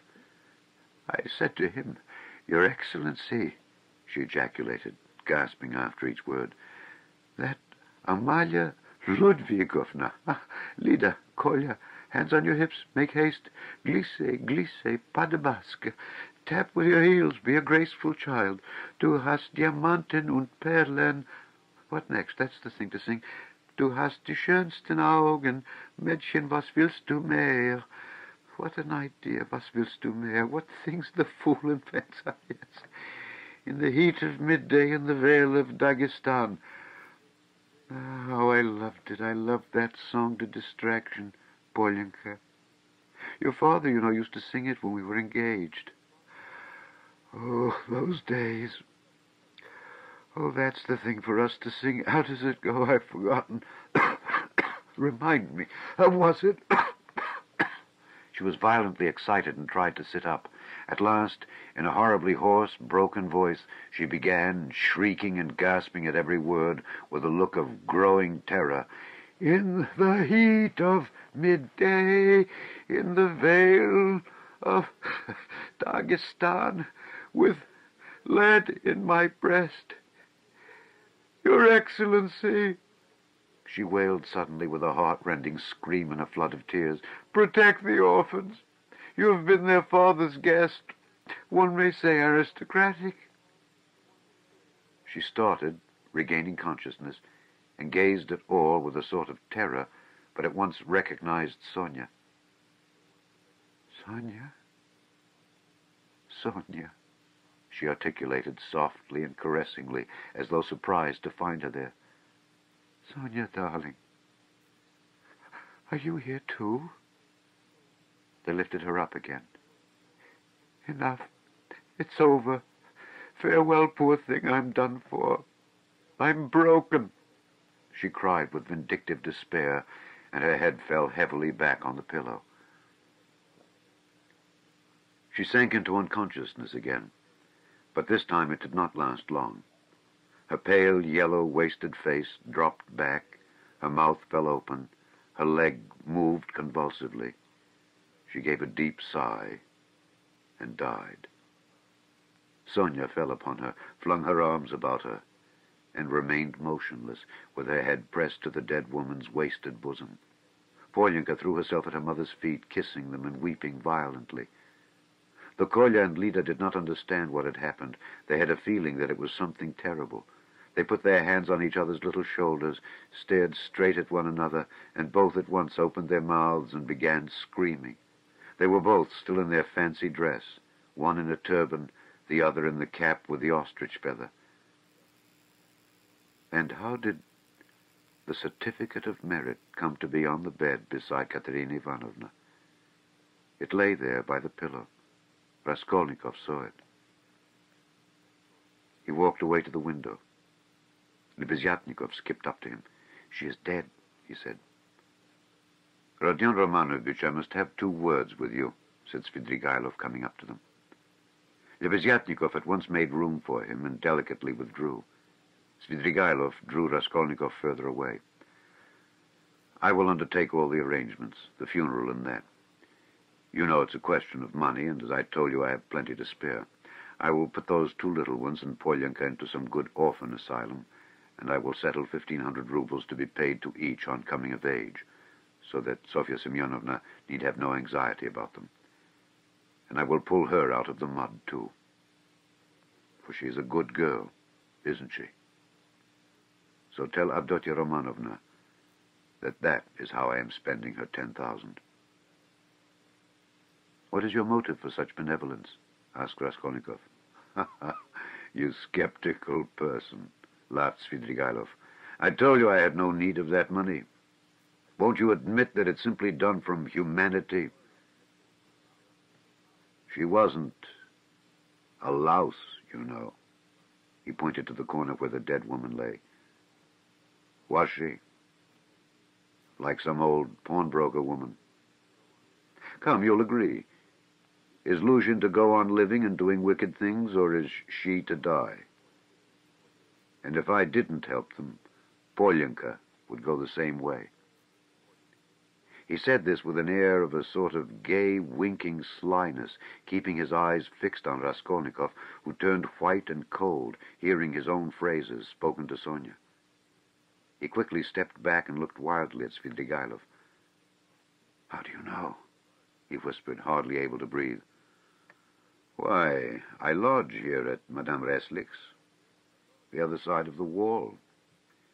Here is Kapernaumov, and there lives Madame Reslich, an old and devoted friend of mine. I'm a neighbor." "You?"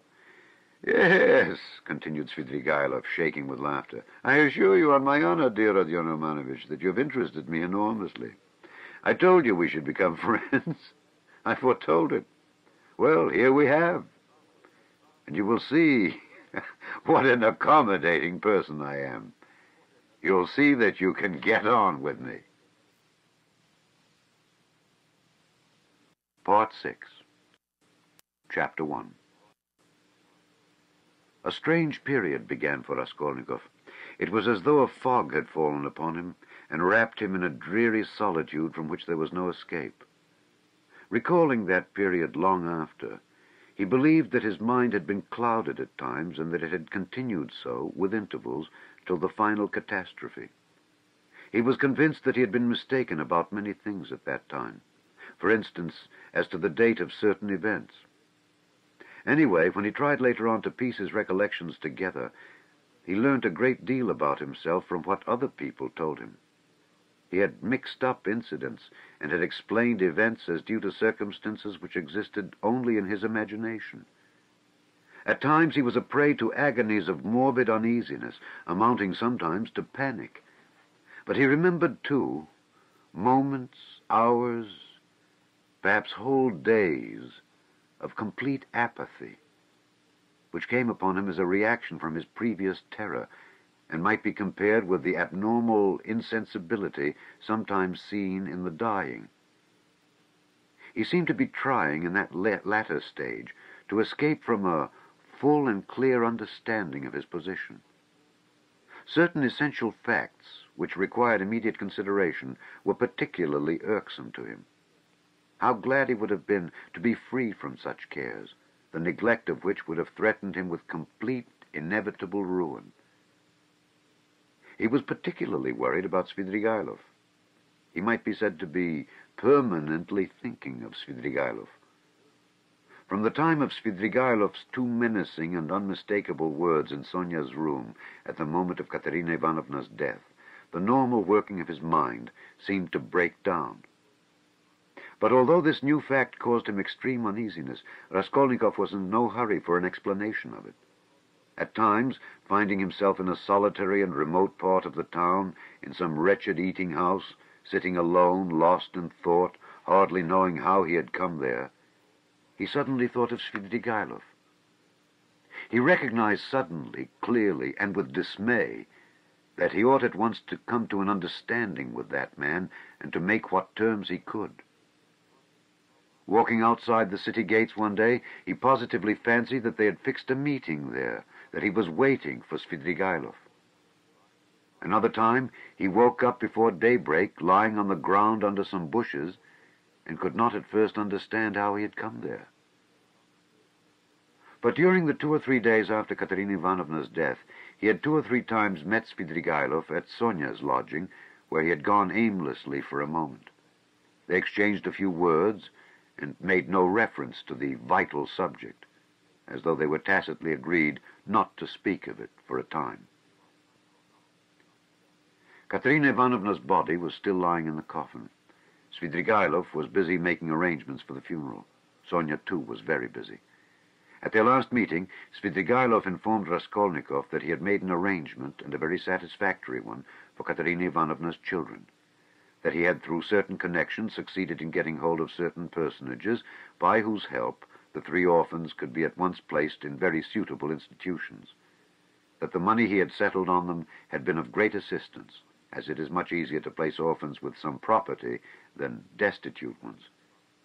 He said something, too, about Sonia, and promised to come himself in a day or 2 to see Raskolnikov, mentioning that he would like to consult with him, that there were things they must talk over. This conversation took place in the passage on the stairs. Svidrigailov looked intently at Raskolnikov, and suddenly, after a brief pause, dropping his voice, asked, "But how is it, Rodion Romanovich, you don't seem yourself?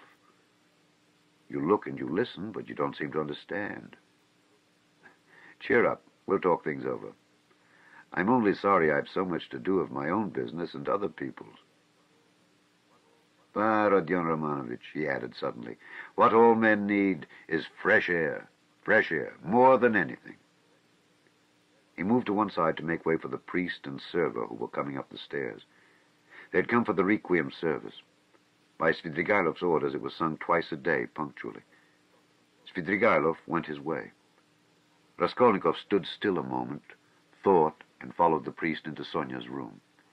He stood at the door. They began quietly, slowly and mournfully singing the service.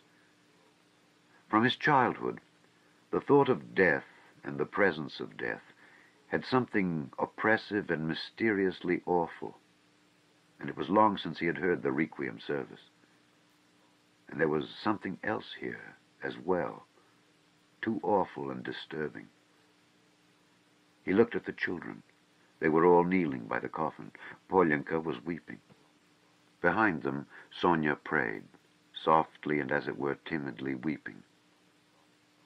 "These last 2 days she hasn't said a word to me. She hasn't glanced at me," Raskolnikov thought suddenly. The sunlight was bright in the room. The incense rose in clouds. The priest read, "Give rest, O Lord." Raskolnikov stayed all through the service. As he blessed them and took his leave, the priest looked round strangely. After the service, Raskolnikov went up to Sonia. She took both his hands and let her head sink on his shoulder. This slight, friendly gesture bewildered Raskolnikov. It seemed strange to him that there was no trace of repugnance, no trace of disgust, no tremor in her hand. It was the furthest limit of self-abnegation. At least, so he interpreted it. Sonia said nothing. Raskolnikov pressed her hand and went out. He felt very miserable. If it had been possible to escape to some solitude, he would have thought himself lucky, even if he had to spend his whole life there. But although he had almost always been by himself of late, he had never been able to feel alone. Sometimes he walked out of the town onto the high road. Once he had even reached a little wood. But the lonelier the place was, the more he seemed to be aware of an uneasy presence near him.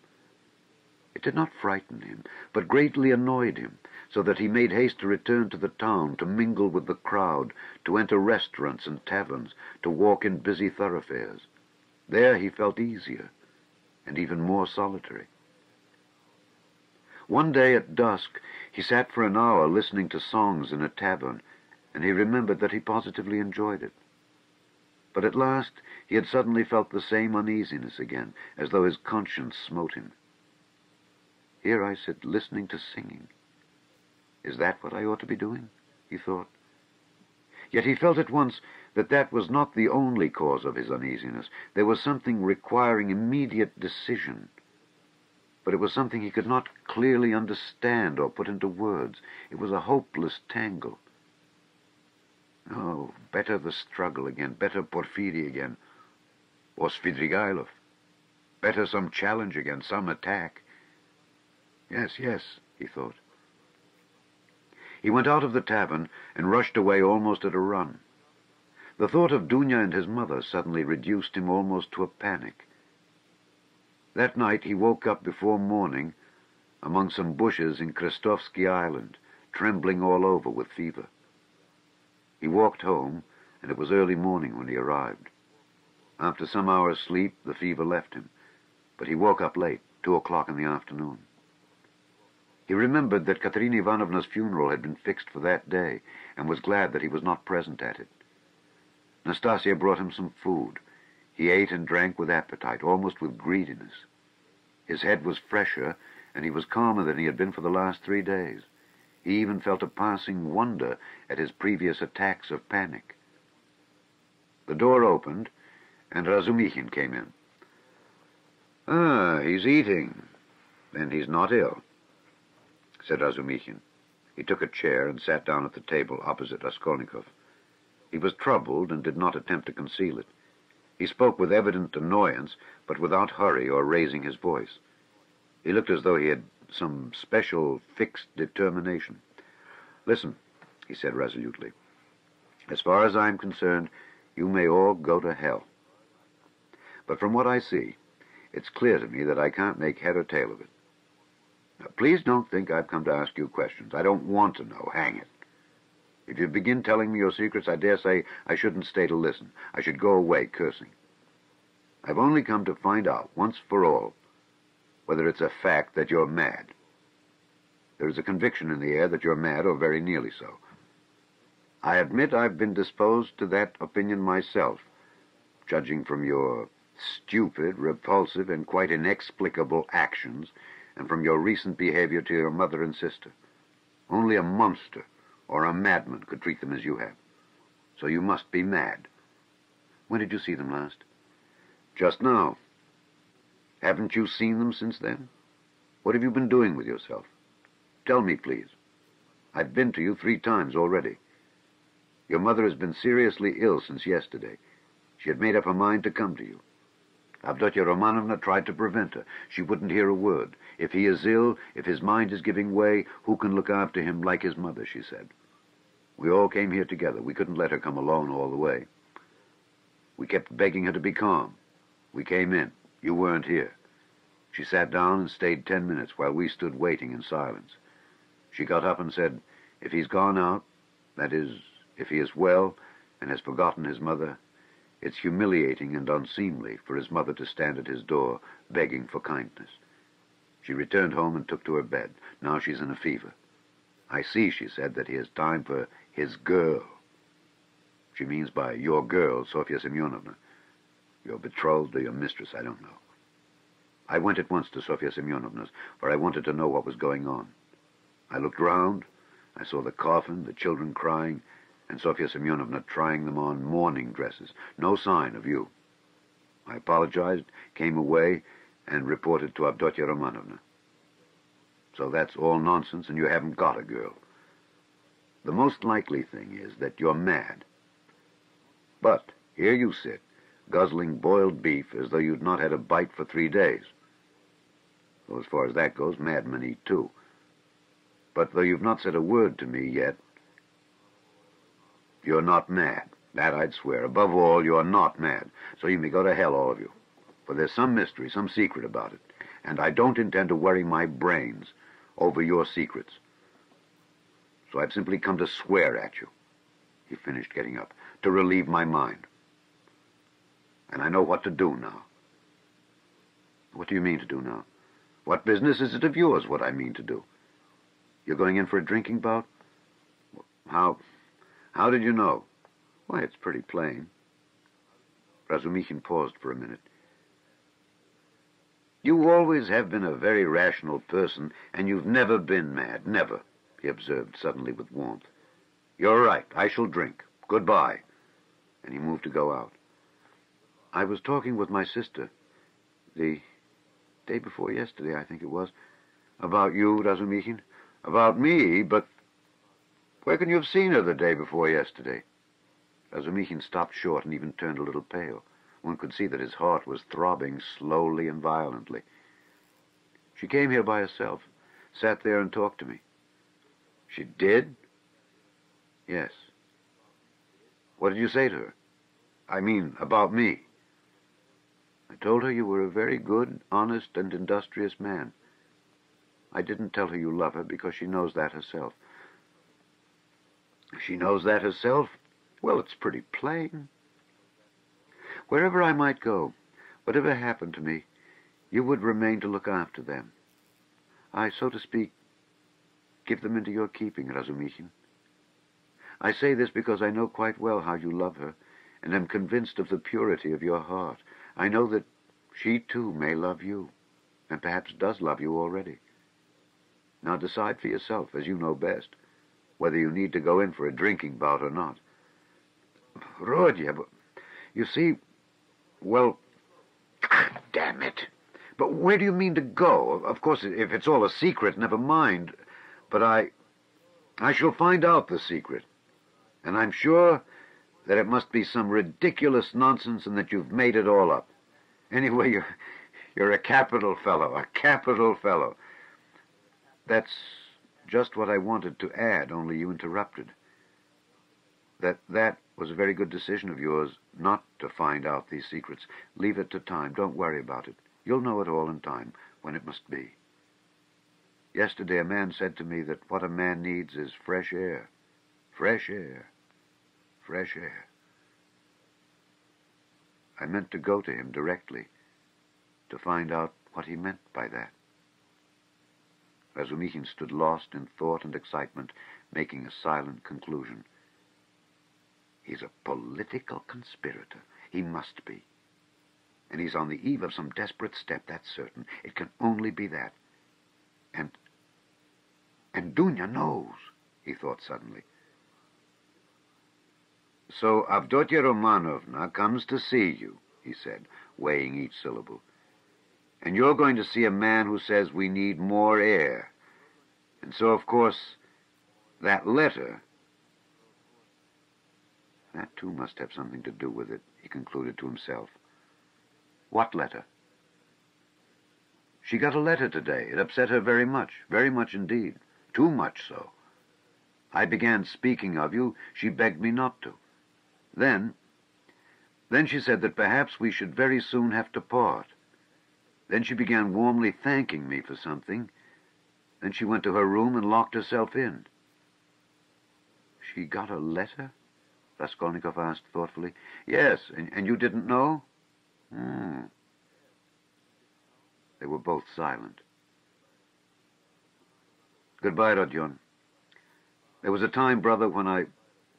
Never mind. Goodbye. You see, there was a time... Well, goodbye. I must be off, too. I'm not going to drink. There's no need now.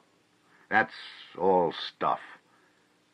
He hurried out, but when he had almost closed the door behind him, he suddenly opened it again and said, looking away, "Oh, by the way, do you remember that murder? You know, Porfiris, that old woman? Do you know the murderer has been found?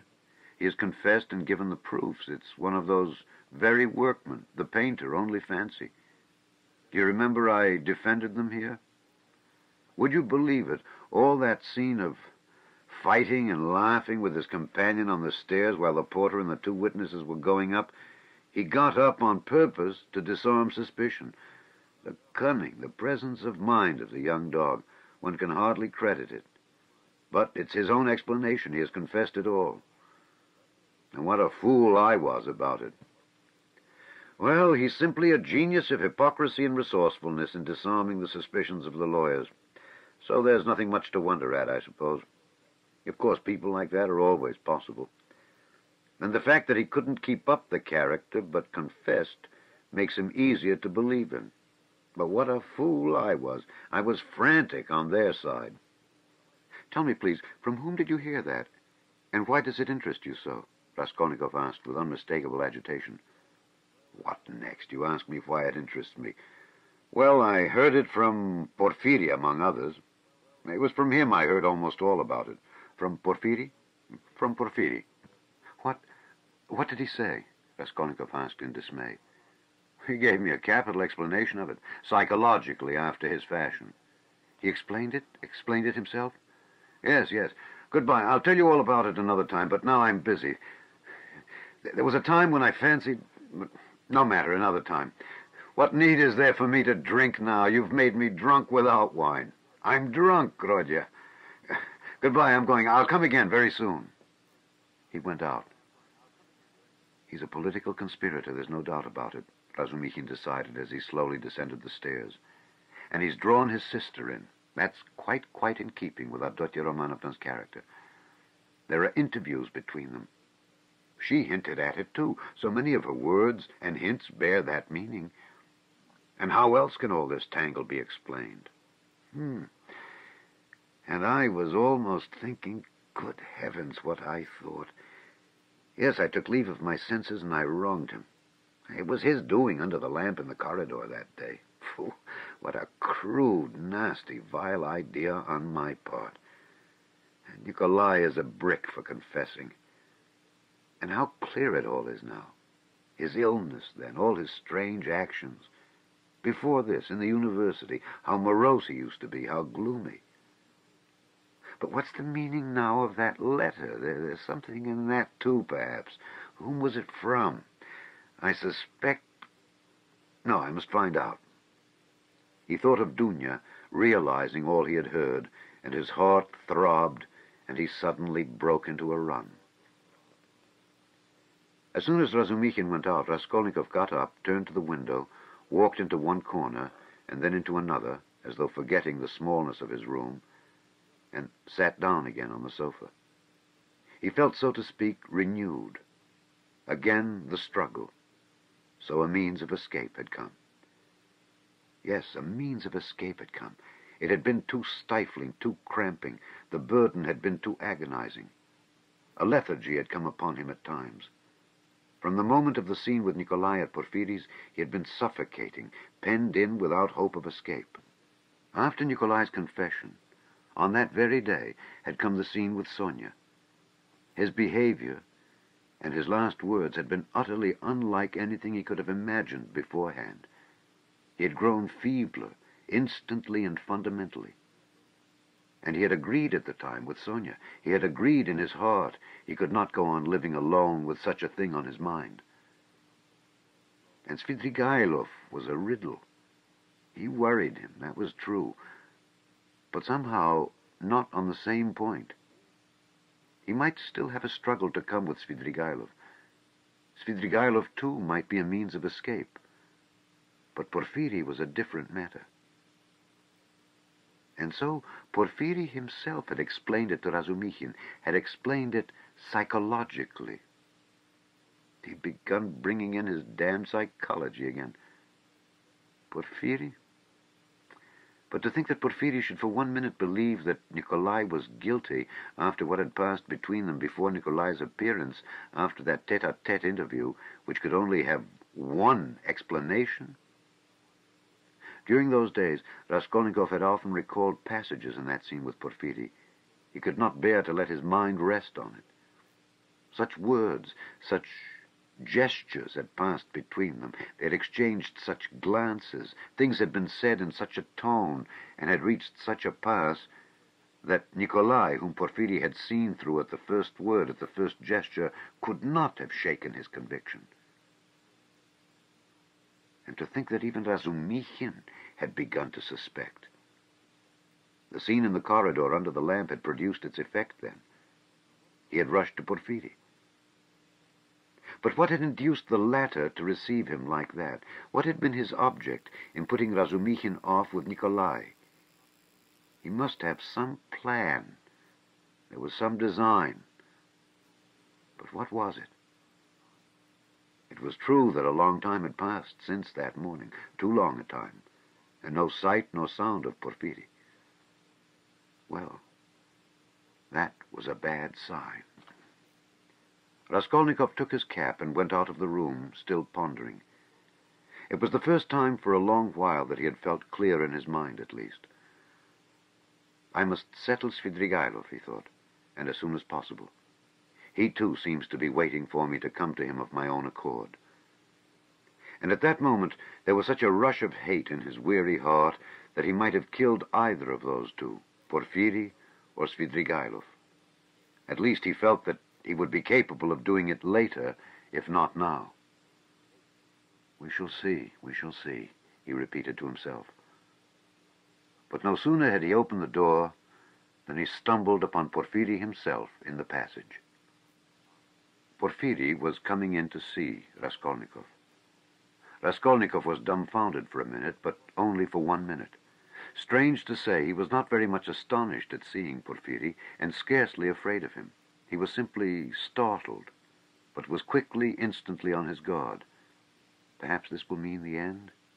But how could Porfiry have approached so quietly, like a cat, so that he had heard nothing? Could he have been listening at the door? "You didn't expect a visitor, Rodion Romanovich," Porfiry explained, laughing. "I've been meaning to look in a long time. I was passing by and thought, why not go in for 5 minutes? You going out? I won't keep you long. Just let me have one cigarette." "Sit down, Porfiry Petrovitch, sit down." Raskolnikov gave his visitor a seat with so pleased and friendly an expression that he would have marveled at himself if he could have seen it. The last moment had come. The last drops had to be drained. So a man will sometimes go through half an hour of mortal terror with a brigand, yet when the knife is at his throat, at last, he feels no fear. Raskolnikov seated himself directly facing Porfiry and looked at him without flinching. Porfiry screwed up his eyes and began lighting a cigarette. "Speak, speak," seemed as though it would burst from Raskolnikov's heart. "Come, why don't you speak?" Chapter 2. "Ah, these cigarettes," Porfiry Petrovitch ejaculated at last, having lighted one. "They're pernicious, positively pernicious, and yet I can't give them up. I cough, I begin to have tickling in my throat and a difficulty in breathing. You know, I'm a coward. I went lately to Dr. B.N. He always gives at least half an hour to each patient. He positively laughed looking at me. He sounded me. 'Tobacco's bad for you,' he said. 'Your lungs are affected.' But how am I to give it up? What is there to take its place? I don't drink. That's the mischief, that I don't. Everything is relative, Rodion Romanovich. Everything is relative." Why, he's playing his professional tricks again, Raskolnikov thought with disgust. All the circumstances of their last interview suddenly came back to him, and he felt a rush of the feeling that had come upon him then. "I came to see you the day before yesterday in the evening. You didn't know?" Porfiry Petrovitch went on, looking round the room. "I came into this very room. I was passing by, just as I did today, and I thought I'd return your call. I walked in as your door was wide open. I looked round, waited, and went out without leaving my name with your servant. Don't you lock your door?" Raskolnikov's face grew more and more gloomy. Porfiry seemed to guess his state of mind. "I've come to have it out with you, Rodion Romanovich, my dear fellow. I owe you an explanation and must give it to you," he continued with a slight smile, just patting Raskolnikov's knee. But almost at the same instant, a serious and careworn look came into his face. To his surprise, Raskolnikov saw a touch of sadness in it. He had never seen and never suspected such an expression in his face. "A strange scene passed between us last time we met, Rodion Romanovich. Our first interview, too, was a strange one. But then, and one thing after another. This is the point. I have perhaps acted unfairly to you. I feel it. Do you remember how we parted? Your nerves were unhinged and your knees were shaking, and so were mine. And you know, our behavior was unseemly, even ungentlemanly. And yet we are gentlemen. Above all, in any case, gentlemen. That must be understood. Do you remember what we came to? It was quite indecorous. What is he up to? What does he take me for?" Raskolnikov asked himself in amazement, raising his head and looking with open eyes on Porfiry. "I've decided openness is better between us. Porfiri Petrovitch went on, turning his head away and dropping his eyes, as though unwilling to disconcert his former victim and as though disdaining his former wiles. Yes, such suspicions and such scenes cannot continue for long. Nikolai put a stop to it, or I don't know what we might not have come to.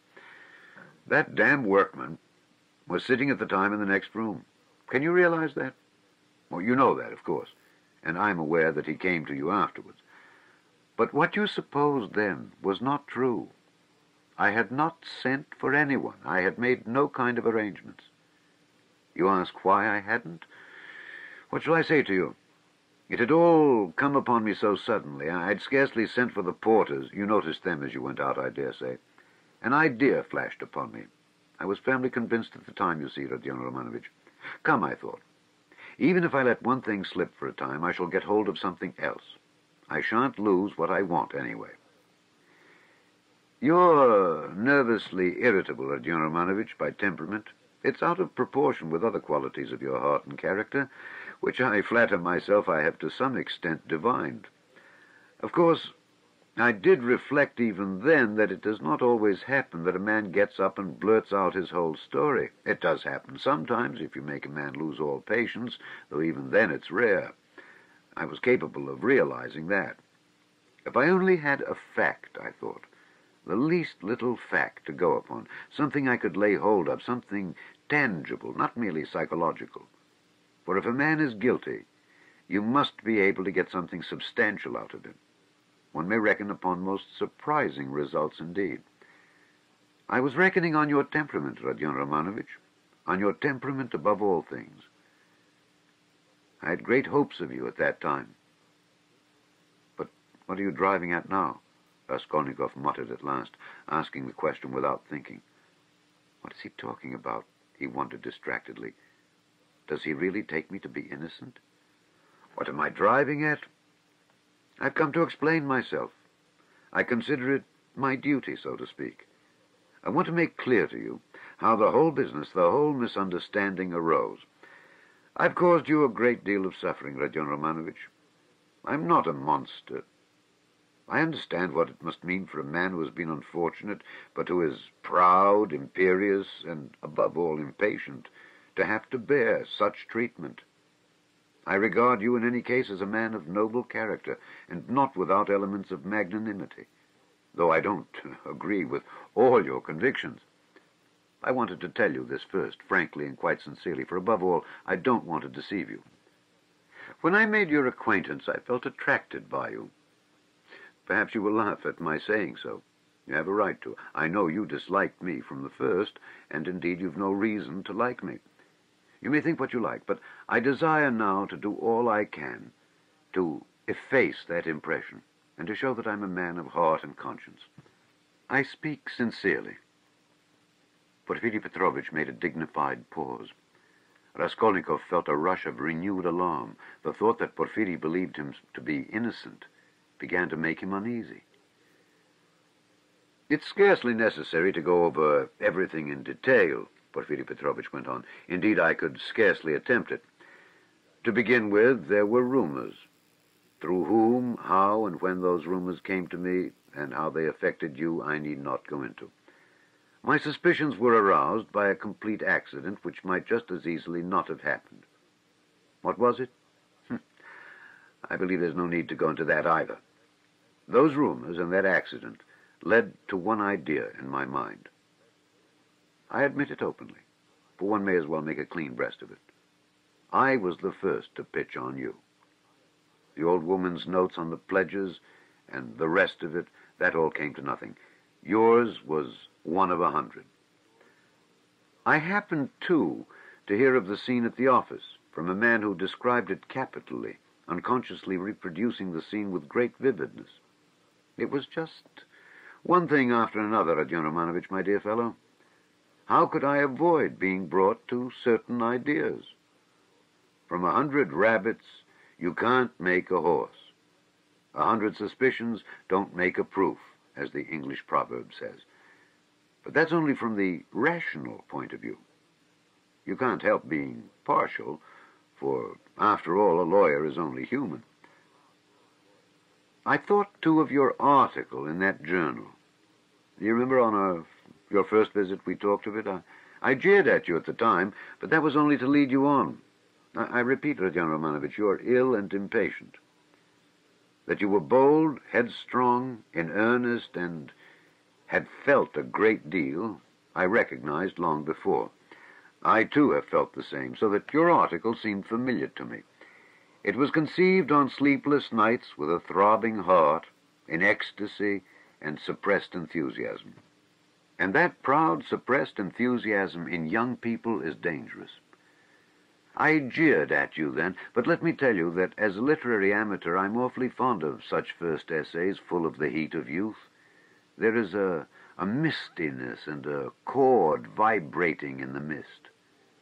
Your article is absurd and fantastic, but there's a transparent sincerity, a youthful, incorruptible pride, and the daring of despair in it. It's a gloomy article, but that's what's fine in it.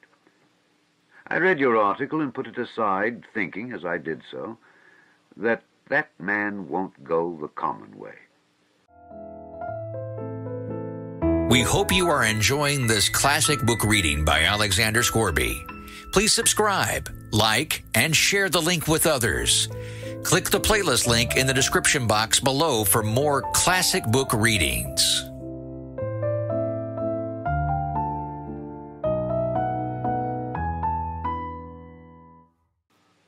Well, I ask you, after that as a preliminary, how could I help being carried away by what followed? Oh dear, I'm not saying anything. I'm not making any statement now. I simply noted it at the time. What is there in it? I reflected. There's nothing in it. That is, really nothing, and perhaps absolutely nothing. And it's not at all the thing for the prosecutor to let himself be carried away by notions. Here I have Nikolai on my hands with actual evidence against him. You may think what you like of it, but it's evidence. He brings in his psychology, too. One has to consider him, too, for it's a matter of life and death. Why am I explaining this to you? That you may understand and not blame my malicious behavior on that occasion. It was not malicious, I assure you. Do you suppose I didn't come to search your room at the time? I did. I was here when you were lying ill in bed. Not officially, not in my own person, but I was here. Your room was searched to the last thread at the first suspicion, but umsonst, for nothing. I thought to myself, now that man will come of himself, and quickly too. If he's guilty, he's sure to come. Another man wouldn't, but he will. And you remember how Mr. Razumikhin began discussing the subject with you? We arranged that to excite you. So we purposely spread rumors that he might discuss the case with you. And Razumikhin is not a man to restrain his indignation. Mr. Zamyetov was tremendously struck by your anger and your open daring. Think of blurting out in a restaurant, "I killed her." It was too daring, too reckless. I thought so myself. If he is guilty, he will be a formidable opponent. That was what I thought at the time. I was expecting you. But you simply bowled Zamyetov over, and, well, you see, it all lies in this, that this damnable psychology can be taken two ways. Well, I kept expecting you. And so it was. You came. My heart was fairly throbbing. Ah. Now, why need you have come? Your laughter, too, as you came in, do you remember? I saw it all plain as daylight, but if I hadn't expected you so specially, I should not have noticed anything in your laughter. You see what influence a mood has. Mr. Razumikhin, then, that stone under which the things were hidden. I seem to see it somewhere in a kitchen garden. It was in a kitchen garden, you told Zamyetov, and afterwards you repeated that in my office. And when we began picking your article to pieces, how you explained it. One could take every word of yours in two senses, as though there were another meaning hidden. So, in this way, Rodion Romanovich, I reached the furthest limit, and knocking my head against a post, I pulled myself up, asking myself what I was about. After all, I said, you can take it all in another sense if you like, and it's more natural so indeed. I couldn't help admitting it was more natural. I was bothered. No, I'd better get hold of some little fact, I said. So when I heard of the bell ringing, I held my breath and was all in a tremor. Here is my little fact, thought I. And I didn't think it over. I simply wouldn't. I would have given 1,000 rubles at that minute to have seen you with my own eyes when you walked 100 paces beside that workman after he had called you murderer to your face and you did not dare to ask him a question all the way. And then, what about your trembling? What about your bell ringing in your illness, in semi-delirium? And so, Rodion Romanovich, can you wonder that I played such pranks on you? And what made you come at that very minute? Someone seemed to have sent you, by Jove. And if Nikolai had not parted us... And do you remember Nikolai at the time? Do you remember him clearly? It was a thunderbolt, a regular thunderbolt. And how I met him. I didn't believe in the thunderbolt, not for a minute. You could see it for yourself. And how could I? Even afterwards, when you had gone and he began making very, very plausible answers on certain points, so that I was surprised at him myself, even then I didn't believe his story. You see what it is to be as firm as a rock? No, thought I, morgen früh, next morning. What has Nikolai got to do with it? Well, Razumikhin told me just now that you think Nikolai guilty and had yourself assured him of it. His voice failed him and he broke off. He had been listening in indescribable agitation as this man who had seen through and through him went back upon himself. He was afraid of believing it and did not believe it. In those still ambiguous words, he kept eagerly looking for something more definite and conclusive. Mr. Razumikhin, cried Porfiri Petrovitch, seeming glad of a question from Raskolnikov, who had till then been silent. But I had to put Mr. Razumikhin off. 2 is company, 3 is none. Mr. Razumikhin is not the right man. Besides, he's an outsider. He came running to me with a pale face. But never mind him. Why bring him in? To return to Nikolai. Would you like to know what sort of a type he is? How I understand him, that is? To begin with, he's still a child and not exactly a coward, but something by way of an artist. Now, really, don't laugh at my describing him so. He's innocent and responsive to influence. He has a heart and is a fantastic fellow. He sings and dances. He tells stories, they say, so that people come from other villages to hear him. He attends school, too, and laughs till he cries if you hold up a finger to him. He will drink himself senseless, not as a regular vice, but at times when people treat him like a child. And he stole, too, then, without knowing it, himself. For how can it be stealing if one picks it up? And do you know, he's an old believer, or rather a dissenter. There have been wanderers in his family. Note, a religious sect. And he was for 2 years in his village under the spiritual guidance of a certain elder. I learnt all this from Nikolai and from his fellow villagers. And what's more, he wanted to run into the wilderness. He was full of fervor, prayed at night, read the old books, the true ones, and read himself crazy. Petersburg had a great effect upon him, especially the women and the wine.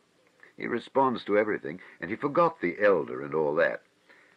I learnt that an artist here took a fancy to him and used to go and see him.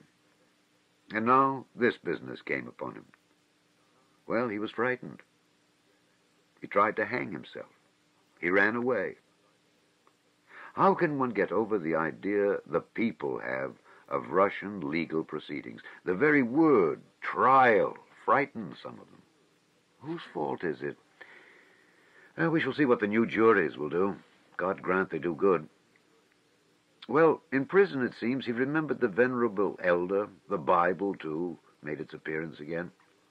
Do you know, Rodion Romanovich, the force of the word suffering among some of these people? It's not a question of suffering for someone's benefit, but simply one must suffer. If they suffer at the hands of the authorities, so much the better. In my time, there was a very meek and mild prisoner who spent a whole year in prison always reading his Bible on the stove at night, and he read himself crazy. And so crazy, do you know, that one day, apropos of nothing, he seized a brick and flung it at the governor, though he had done him no harm. And the way he threw it, too, aimed it a yard on one side on purpose for fear of hurting him. Well, we know what happens to a prisoner who assaults an officer with a weapon. So he took his suffering. So I suspect now that Nikolai wants to take his suffering or something of the sort. I know it for certain from facts, indeed. Only he doesn't know that I know. What? You don't admit that there are such fantastic people among the peasants? Lots of them. The elder now has begun influencing him, especially since he tried to hang himself. But he'll come and tell me all himself. You think he'll hold out? Wait a bit. He'll take his words back. I'm waiting from hour to hour for him to come and abjure his evidence. I've come to like that Nikolai, and I'm studying him in detail. And what do you think? He answered me very plausibly on some points. He obviously had collected some evidence and prepared himself cleverly. But on other points he's simply at sea, knows nothing, and doesn't even suspect that he doesn't know. No, Rodion Romanovich. Nikolai doesn't come in. This is a fantastic, gloomy business. A modern case, an incident of today, when the heart of man is troubled, when the phrase is quoted that blood renews, when comfort is preached as the aim of life. Here we have bookish dreams, a heart unhinged by theories. Here we see resolution in the first stage, but resolution of a special kind. He resolved to do it like jumping over a precipice or from a bell tower, and his legs shook as he went to the crime. He forgot to shut the door after him and murdered 2 people for a theory. He committed the murder and couldn't take the money.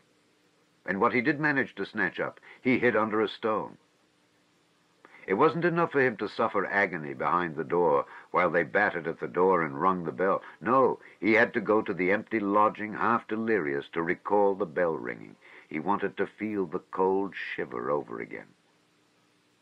Well, that, we grant, was through illness. But consider this. He is a murderer, but looks upon himself as an honest man, despises others, poses as injured innocence. No, that's not the work of a Nikolai, my dear Rodion Romanovich. All that had been said before had sounded so like a recantation that these words were too great a shock. Raskolnikov shuddered as though he had been stabbed. Then, who then is the murderer? He asked in a breathless voice, unable to restrain himself. Porfiri Petrovitch sank back in his chair as though he were amazed at the question. Who is the murderer? He repeated, as though unable to believe his ears. Why, you, Rodion Romanovich. You are the murderer, he added almost in a whisper, in a voice of genuine conviction. Raskolnikov leapt from the sofa, stood up for a few seconds, and sat down again without uttering a word. His face twitched convulsively. Your lip is twitching just as it did before, Porfiri Petrovitch observed, almost sympathetically. You've been misunderstanding me, I think, Rodion Romanovich, he added after a brief pause. That's why you're so surprised. I came on purpose to tell you everything and deal openly with you. It was not I murdered her, Raskolnikov whispered, like a frightened child caught in the act. No, it was you. You, Rodion Romanovich. And no one else, Porfiri whispered sternly, with conviction.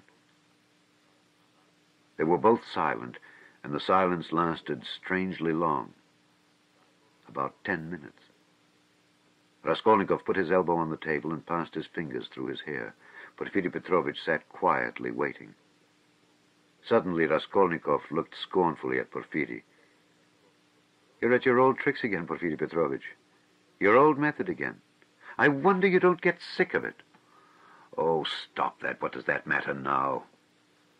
It would be a different matter if there were witnesses present, but we're whispering alone. You see yourself that I've not come to chase and capture you like a hare. Whether you confess it or not is nothing to me now. For myself, I'm convinced without it." "If so, what did you come for?" Raskolnikov asked irritably.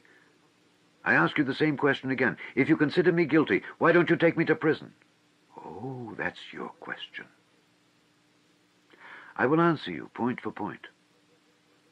In the first place, to arrest you so directly is not to my interest." "How so? If you're convinced, you ought—" "Ah, what if I am convinced? That's only my dream for the time. Why should I put you in safety? You know that's it, since you ask me to do it. If I confront you with that workman, for instance, and you say to him, 'Were you drunk or not? Who saw me with you? I simply took you to be drunk, and you were drunk, too.' Well, what could I answer? Especially as your story is a more likely one than his. For there's nothing but psychology to support his evidence. That's almost unseemly with his ugly mug. While you hit the mark exactly, for the rascal is an inveterate drunkard, and notoriously so. And I have myself admitted candidly several times already that psychology can be taken in 2 ways, and that the second way is stronger and looks far more probable, and that apart from that, I have as yet nothing against you. And though I shall put you in prison, and indeed have come, quite contrary to etiquette, to inform you of it beforehand, yet I tell you frankly, also contrary to etiquette, that it won't be to my advantage. Well, secondly, I've come to you because... Yes, secondly? Raskolnikov was listening breathless. Because, as I told you just now, I consider I owe you an explanation. I don't want you to look upon me as a monster, as I have a genuine liking for you. You may believe me or not. And in the third place, I've come to you with a direct and open proposition that you should surrender and confess. It will be infinitely more to your advantage, and to my advantage too, for my task will be done. Well, is this open on my part or not? Raskolnikov thought a minute. Listen, Porfiri Petrovitch. You said just now you have nothing but psychology to go on, yet now you've gone on to mathematics. Well, what if you're mistaken yourself now? No, Rodion Romanovich, I'm not mistaken. I have a little fact even then. Providence sent it me. What little fact? I won't tell you what, Rodion Romanovich. And in any case, I haven't the right to put it off any longer. I must arrest you. So think it over. It makes no difference to me now, and so I speak only for your sake. Believe me, it will be better, Rodion Romanovich. Raskolnikov smiled malignantly. That's not simply ridiculous, it's positively shameless. Why, even if I were guilty, which I don't admit, what reason should I have to confess when you tell me yourself that I shall be in greater safety in prison? Ah, Rodion Romanovich, don't put too much faith in words. Perhaps prison will not be altogether a restful place. That's only theory, and my theory. And what authority am I for you? Perhaps, too, even now, I'm hiding something from you. I can't lay bare everything. And how can you ask, what advantage? Don't you know how it would lessen your sentence? You would be confessing at a moment when another man has taken the crime on himself and so has muddled the whole case. Consider that. I swear before God that I will so arrange that your confession shall come as a complete surprise. We will make a clean sweep of all these psychological points, of all suspicion against you, so that your crime will appear to have been something like an aberration, for in truth, it was an aberration. I'm an honest man, Rodion Romanovich, and I will keep my word. Raskolnikov maintained a mournful silence and let his head sink dejectedly. He pondered a long while, and at last smiled again, but his smile was sad and gentle. "No," he said, apparently abandoning all attempt to keep up appearances with Porfiry. "It's not worth it. I don't care about lessening the sentence." "That's just what I was afraid of," Porfiry cried warmly and, as it seemed, involuntarily. "That's just what I feared, that you wouldn't care about the mitigation of sentence." Raskolnikov looked sadly and expressively at him. "Ah, don't disdain life," Porfiry went on. "You have a great deal of it still before you. How can you say you don't want a mitigation of sentence? You're an impatient fellow." "A great deal of what lies before me?" "Of life. What sort of prophet are you? Do you know much about it? Seek and ye shall find. This may be God's means for bringing you to him. And it's not forever, the bondage." "The time will be shortened," laughed Raskolnikov. "Why, is it the bourgeois disgrace you're afraid of? It may be that you're afraid of it without knowing it because you are young, but anyway, you shouldn't be afraid of giving yourself up and confessing." "Hang it," Raskolnikov whispered with loathing and contempt, as though he did not want to speak aloud. He got up again as though he meant to go away, but sat down again in evident despair. "Hang it if you like. You've lost faith, and you think that I'm grossly flattering you. But how long has your life been? How much do you understand? You made up a theory, and then were ashamed that it broke down and turned out to be not at all original. It turned out something base, that's true, but you're not hopelessly base, by no means so base. At least you didn't deceive yourself for long. You went straight to the furthest point at one bound. How do I regard you?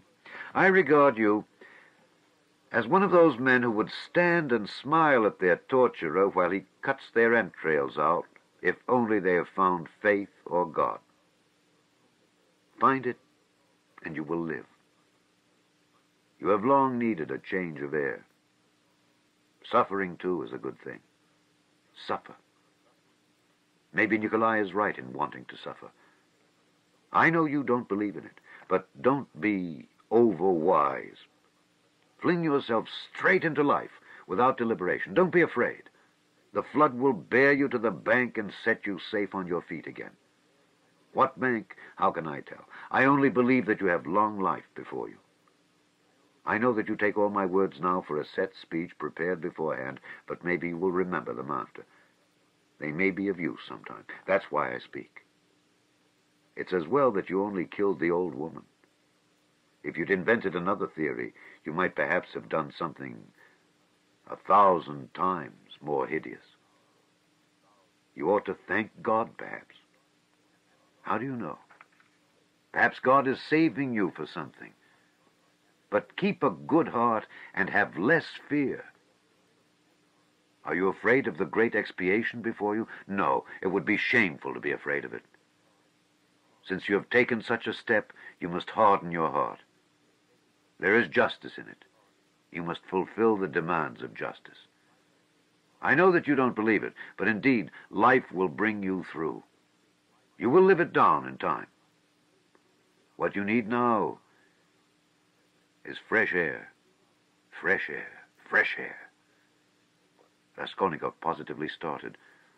But who are you? What prophet are you? From the height of what majestic calm do you proclaim these words of wisdom? Who am I? I'm a man with nothing to hope for, that's all. A man perhaps of feeling and sympathy, maybe of some knowledge, too. But my day is over. You are a different matter. There is life waiting for you. Though who knows, maybe your life, too, will pass off in smoke and come to nothing. Come, what does it matter that you will pass into another class of men? It's not comfort you regret with your heart. What of it that perhaps no one will see you for so long? It's not time, but yourself that will decide that. Be the sun, and all will see you. The sun has before all to be the sun. Why are you smiling again? At my being such a shiller?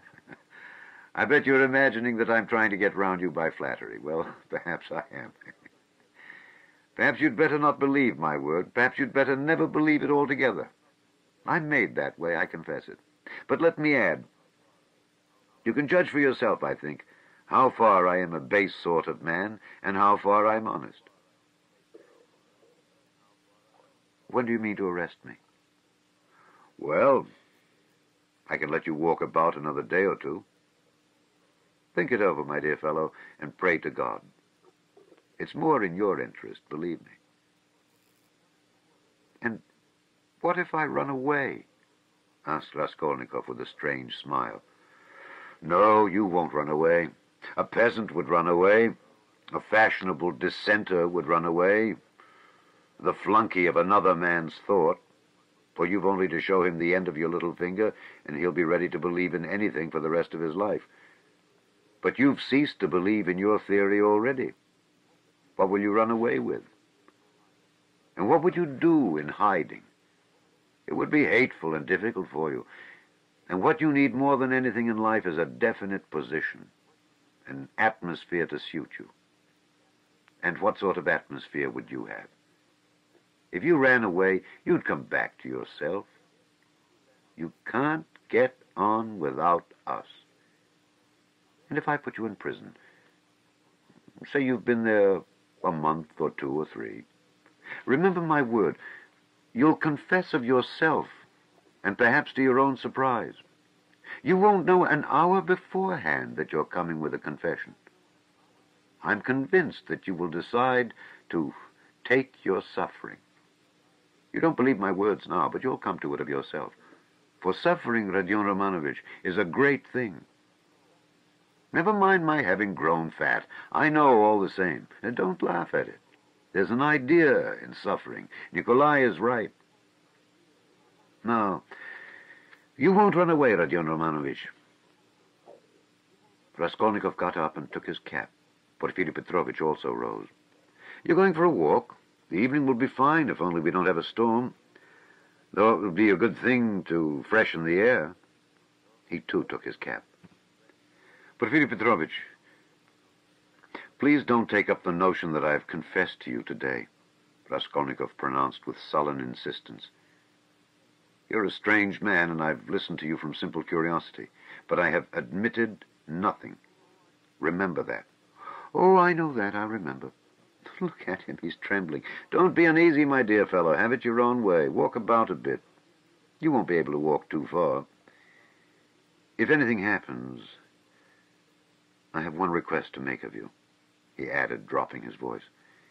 It's an awkward one, but important.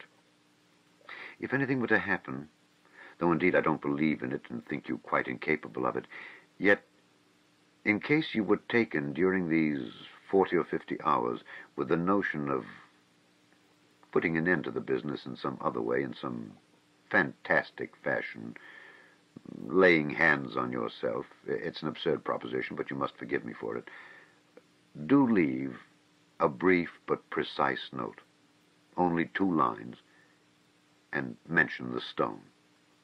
It will be more generous. Come, till we meet. Good thoughts and sound decisions to you.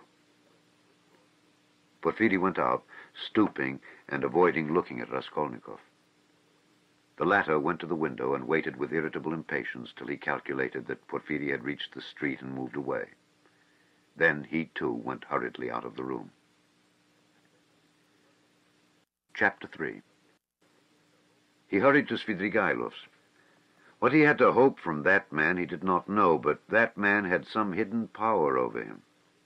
Having once recognized this, he could not rest, and now the time had come. On the way, one question particularly worried him. Had Svidrigailov been to Porfiri's? As far as he could judge, he would swear to it that he had not. He pondered again and again, went over Porfiry's visit. No, he hadn't been. Of course he hadn't. But if he had not been yet, would he go? Meanwhile, for the present, he fancied he couldn't. Why? He could not have explained, but if he could, he would not have wasted much thought over it at the moment. It all worried him, and at the same time he could not attend to it. Strange to say, none would have believed it perhaps, but he only felt a faint, vague anxiety about his immediate future. Another, much more important anxiety tormented him. It concerned himself, but in a different, more vital way.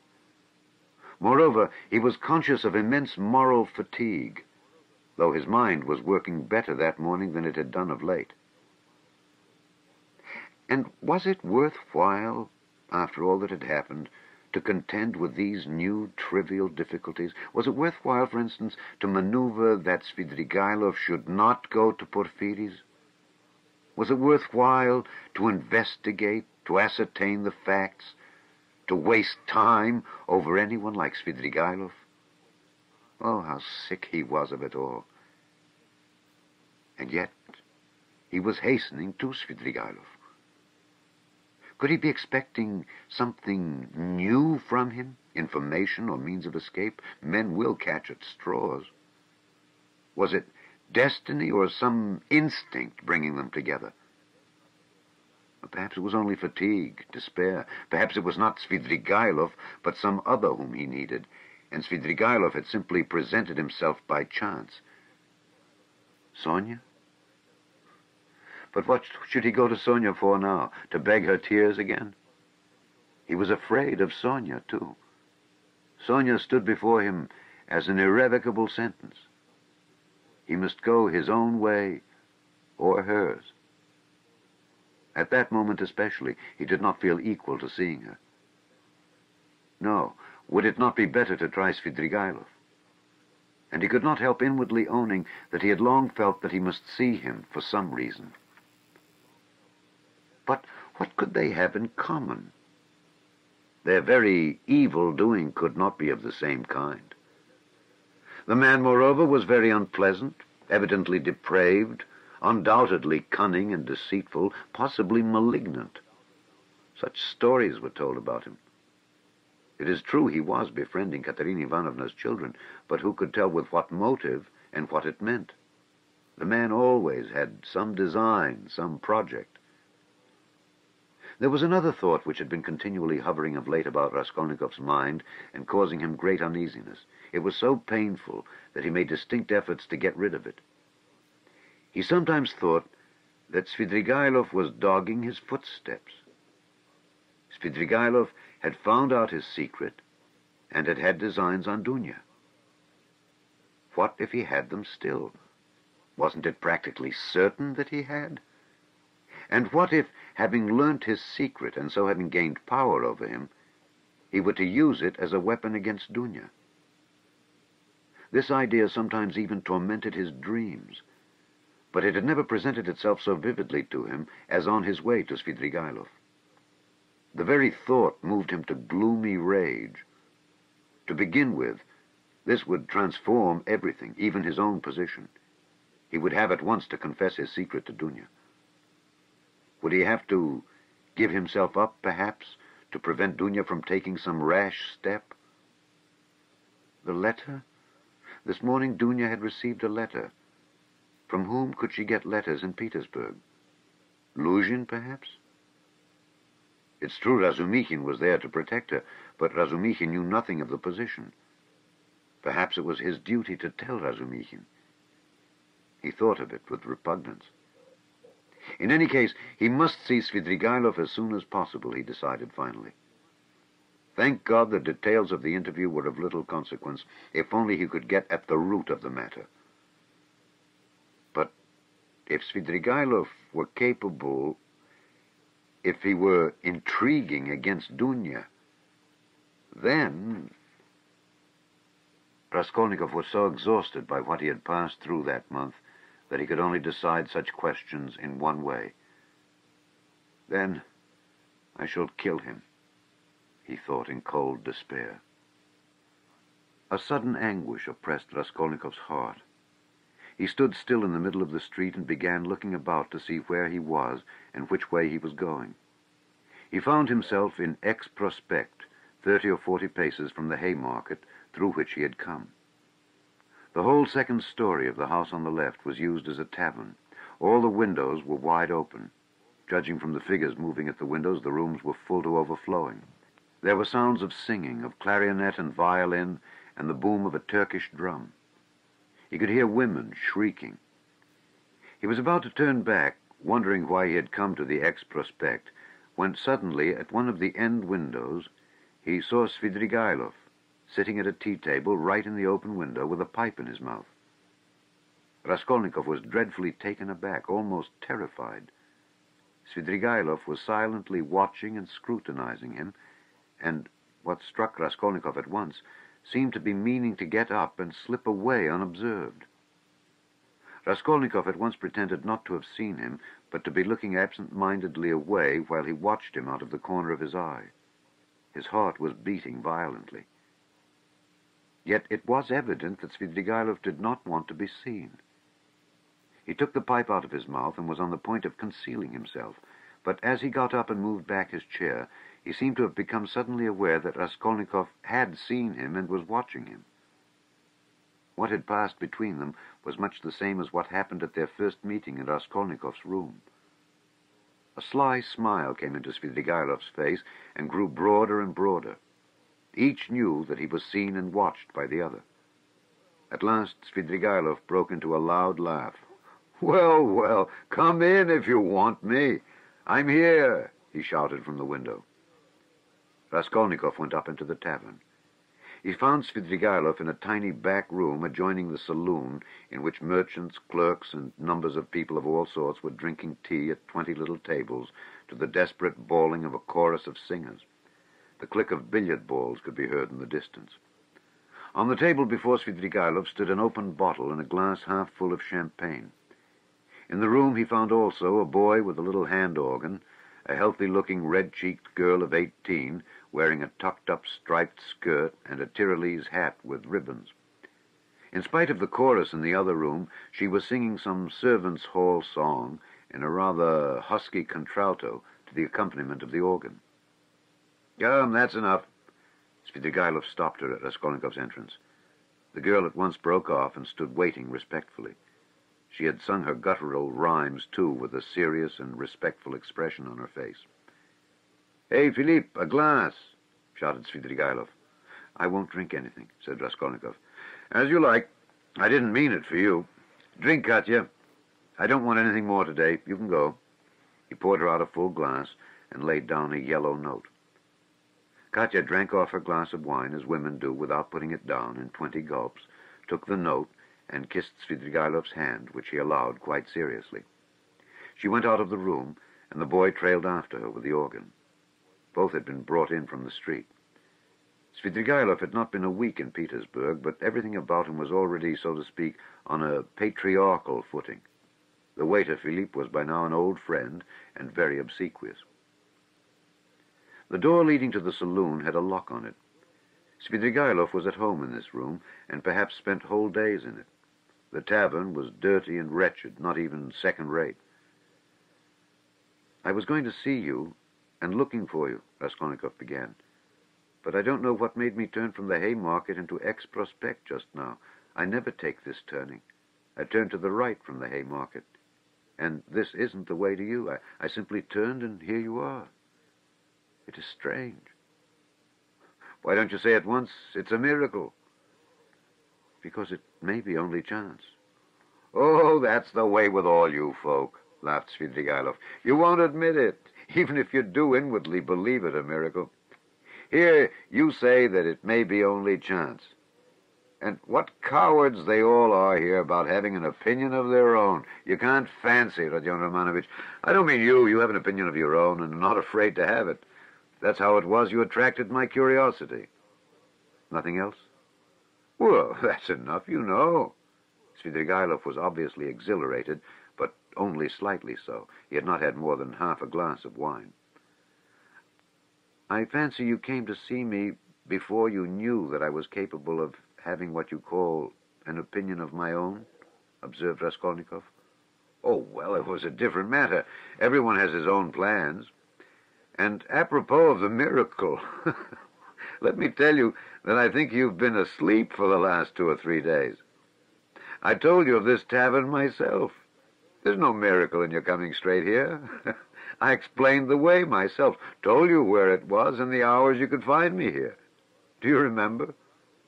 I don't remember, answered Raskolnikov with surprise. I believe you. I told you twice. The address has been stamped mechanically on your memory. You turned this way mechanically, and yet precisely according to the direction, though you are not aware of it. When I told you then, I hardly hoped you understood me. You give yourself away too much, Rodion Romanovich.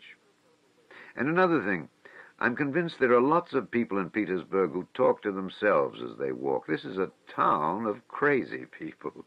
If only we had scientific men, doctors, lawyers, and philosophers might make most valuable investigations in Petersburg, each in his own line. There are few places where there are so many gloomy, strong, and queer influences on the soul of man as in Petersburg. The mere influences of climate mean so much.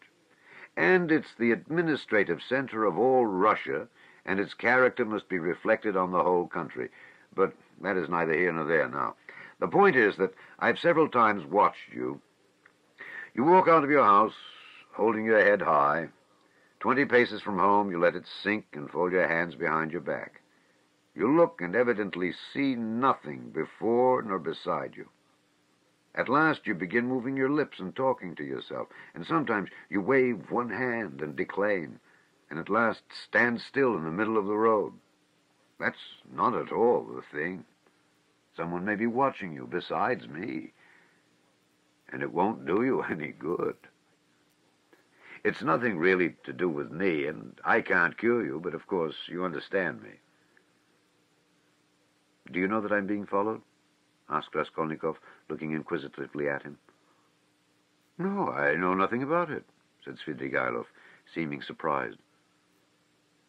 Well, then, let us leave me alone, Raskolnikov muttered, frowning.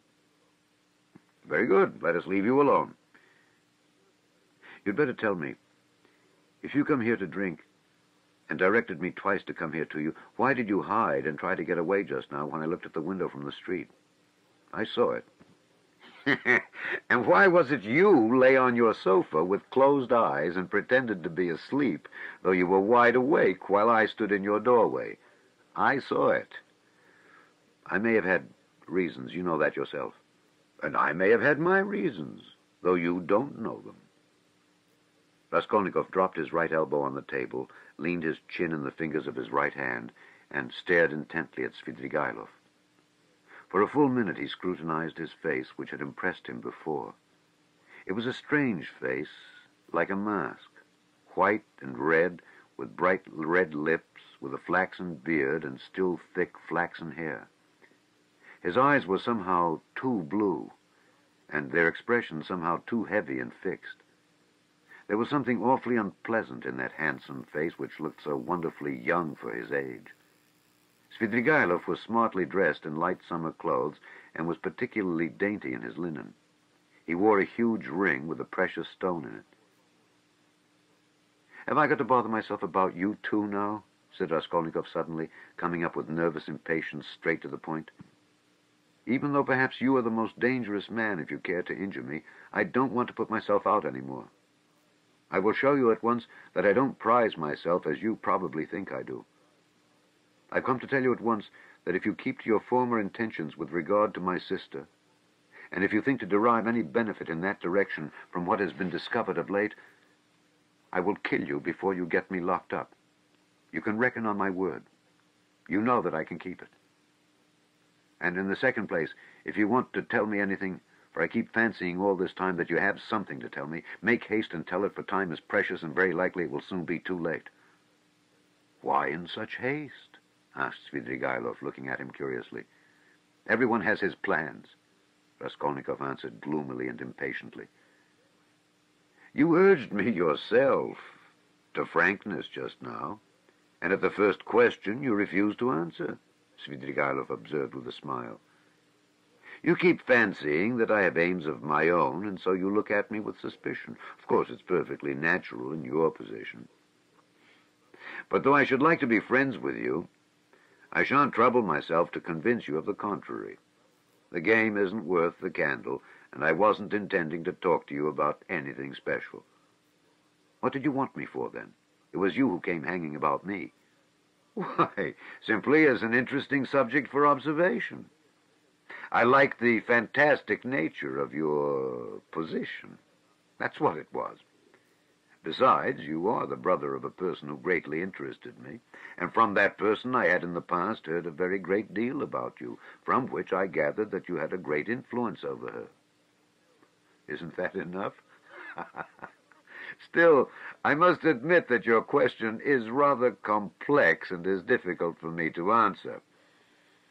Here you, for instance, have come to me not only for a definite object, but for the sake of hearing something new. Isn't that so? Isn't that so? Persisted Svidrigailov with a sly smile. Well, can't you fancy, then, that I, too, on my way here in the train, was reckoning on you, on your telling me something new, and on my making some profit out of you? You see what rich men we are. What profit could you make? How can I tell you? How do I know? You see in what a tavern I spend all my time, and it's my enjoyment. That's to say, it's no great enjoyment, but one must sit somewhere. That poor Katya now, you saw her? If only I'd been a glutton now, a club gourmand. But you see, I can eat this. He pointed to a little table in the corner where the remnants of a terrible-looking beefsteak and potatoes lay on a tin dish. Have you dined, by the way? I've had something and want nothing more. I don't drink, for instance, at all. Except for champagne, I never touch anything. Not more than a glass of that all the evening. And even that is enough to make my head ache. I ordered it just now to wind myself up, for I'm just going off somewhere, and you see me in a peculiar state of mind. That was why I hid myself just now like a schoolboy, for I was afraid you would hinder me. But I believe, he pulled out his watch, I can spend an hour with you. It's 4:30 now. If only I'd been something. A landowner, a father, a cavalry officer, a photographer, a journalist. I'm nothing. No specialty. And sometimes I'm positively bored. I really thought you would tell me something new. But what are you, and why have you come here? What am I? You know, a gentleman. I served for 2 years in the cavalry, then I knocked about here in Petersburg, then I married Marfa Petrovna and lived in the country. There you have my biography. You're a gambler, I believe? No, a poor sort of gambler. A card sharper, not a gambler. You have been a card sharper, then? Yes, I've been a card sharper, too. Didn't you get thrashed sometimes? It did happen. Why? Why, you might have challenged them. Altogether, it must have been lively. I won't contradict you. And besides, I'm no hand at philosophy. I confess that I hastened here for the sake of the women. As soon as you buried Marfa Petrovna? Quite so. Svidrigailov smiled with engaging candor. What of it? You seem to find something wrong in my speaking like that about women. You ask whether I find anything wrong in vice? Vice? Oh, that's what you're after. But I'll answer you in order. First, about women in general. You know, I'm fond of talking. Tell me, what should I restrain myself for? Why should I give up women since I have a passion for them? It's an occupation, anyway. So you hope for nothing here but vice? Oh, very well, for vice. Then you insist on its being vice.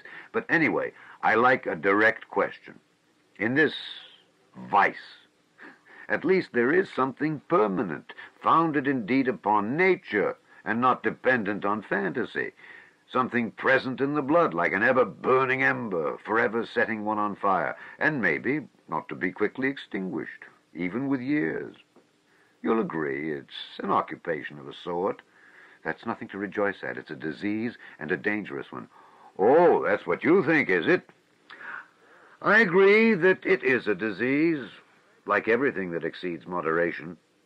And, of course, in this, one must exceed moderation. But in the first place, everybody does so in one way or another. And in the second place, of course, one ought to be moderate and prudent, however mean it may be. But what am I to do? If I hadn't this, I might have to shoot myself. I'm ready to admit that a decent man ought to put up with being bored, but yet... And could you shoot yourself?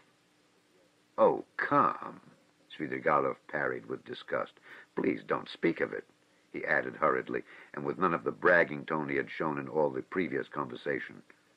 His face quite changed. I admit it's an unpardonable weakness, but I can't help it. I'm afraid of death, and I dislike its being talked of. Do you know that I'm, to a certain extent, a mystic? Ah, the apparitions of Marfa Petrovna. Do they still go on visiting you? Oh, don't talk of them. There have been no more in Petersburg, confound them, he cried with an air of irritation. Let's rather talk of that, though, I've not much time. I can't stay long with you. It's a pity. I should have found plenty to tell you. What's your engagement? A woman? Yes, a woman, a casual incident.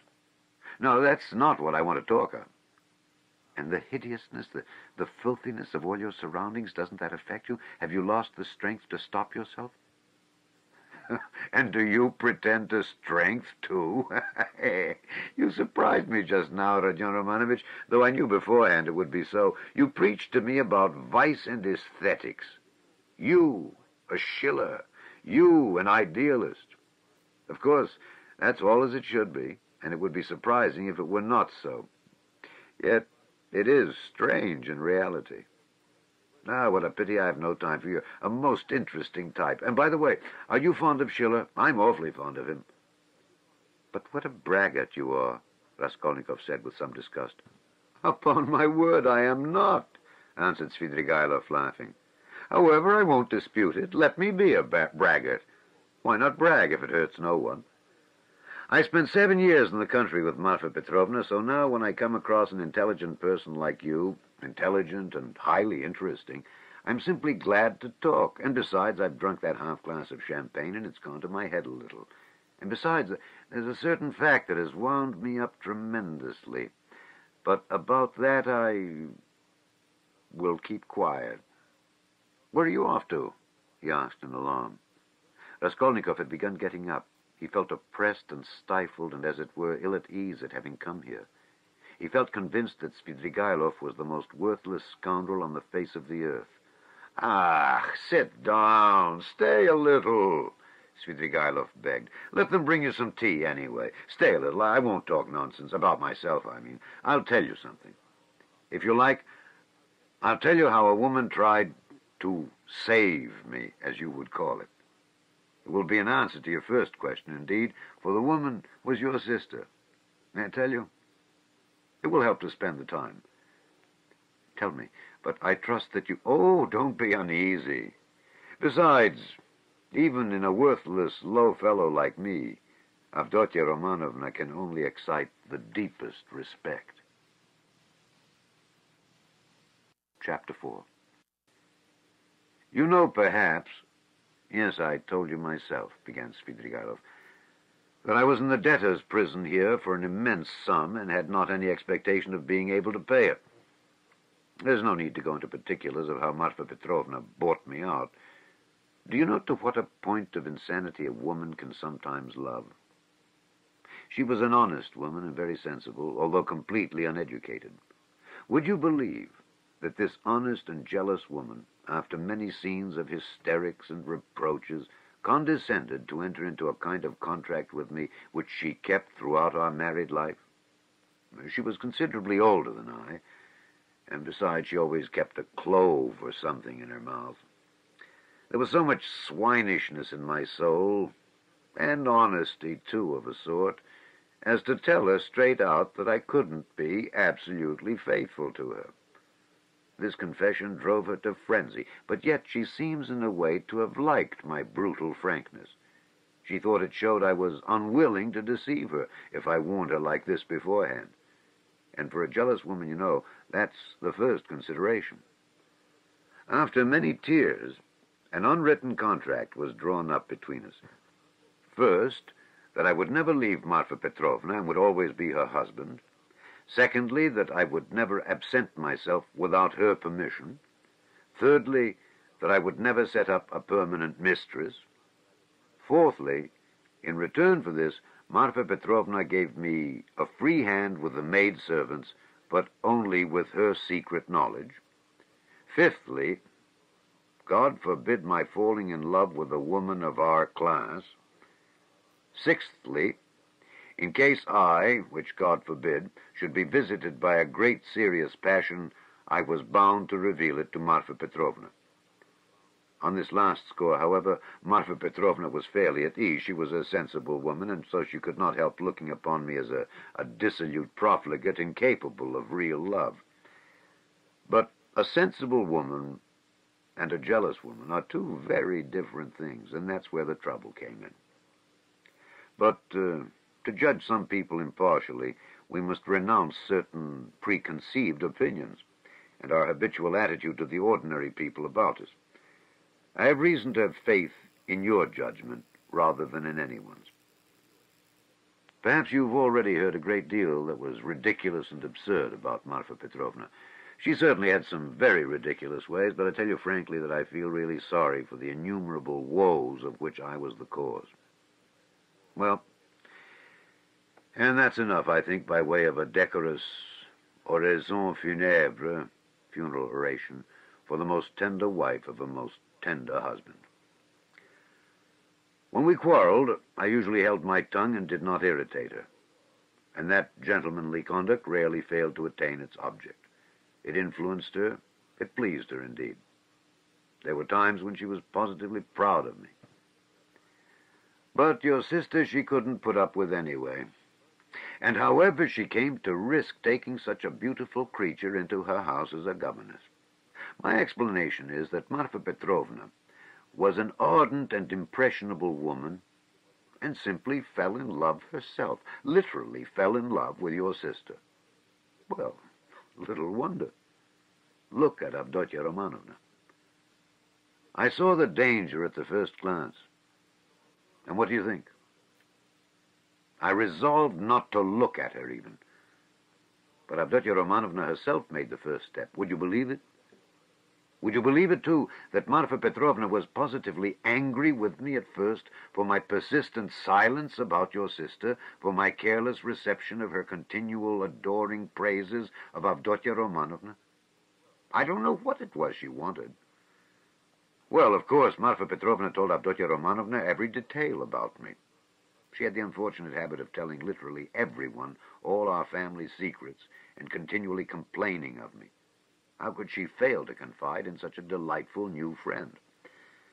I expect they talked of nothing else but me, and no doubt Avdotya Romanovna heard all those dark, mysterious rumors that were current about me. I don't mind betting that you too have heard something of the sort already. I have. Lushin charged you with having caused the death of a child. Is that true? Don't refer to those vulgar tales, I beg, said Svidrigailov with disgust and annoyance. If you insist on wanting to know about all that idiocy, I will tell you one day. But now, I was told, too, about some footman of yours in the country whom you treated badly. I beg you to drop the subject, Svidrigailov interrupted again with obvious impatience. Was that the footman who came to you after death to fill your pipe? You told me about it yourself. Raskolnikov felt more and more irritated. Svidrigailov looked at him attentively, and Raskolnikov fancied he caught a flash of spiteful mockery in that look.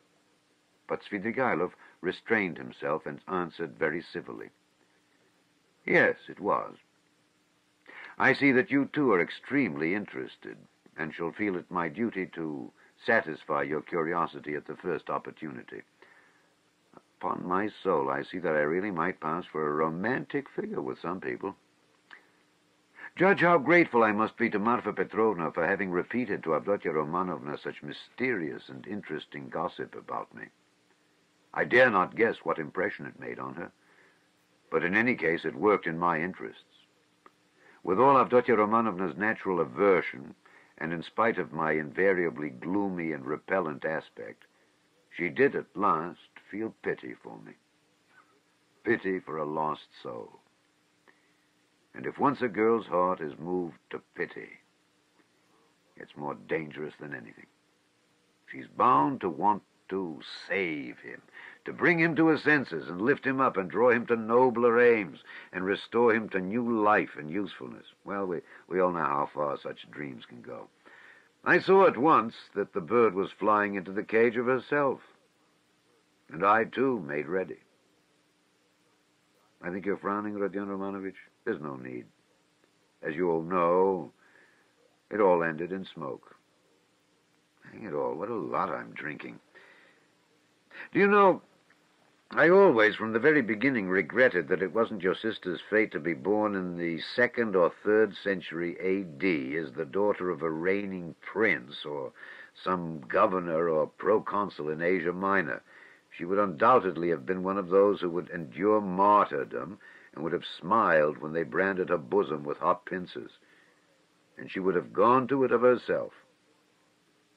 And in the 4th or 5th century, she would have walked away into the Egyptian desert and would have stayed there 30 years, living on roots and ecstasies and visions. She's simply thirsting to face some torture for someone. And if she can't get her torture, she'll throw herself out of a window. I've heard something of a Mr. Razumikhin. He's said to be a sensible fellow. His surname suggests it, indeed. He's probably a divinity student. Well, he'd better look after your sister. I believe I understand her, and I'm proud of it. But at the beginning of an acquaintance, as you know, one is apt to be more heedless and stupid. One doesn't see clearly.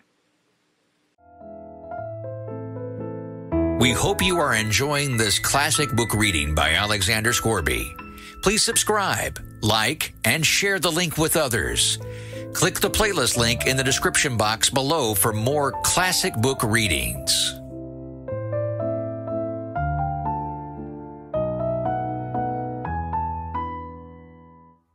Hang it all, why is she so handsome? It is not my fault.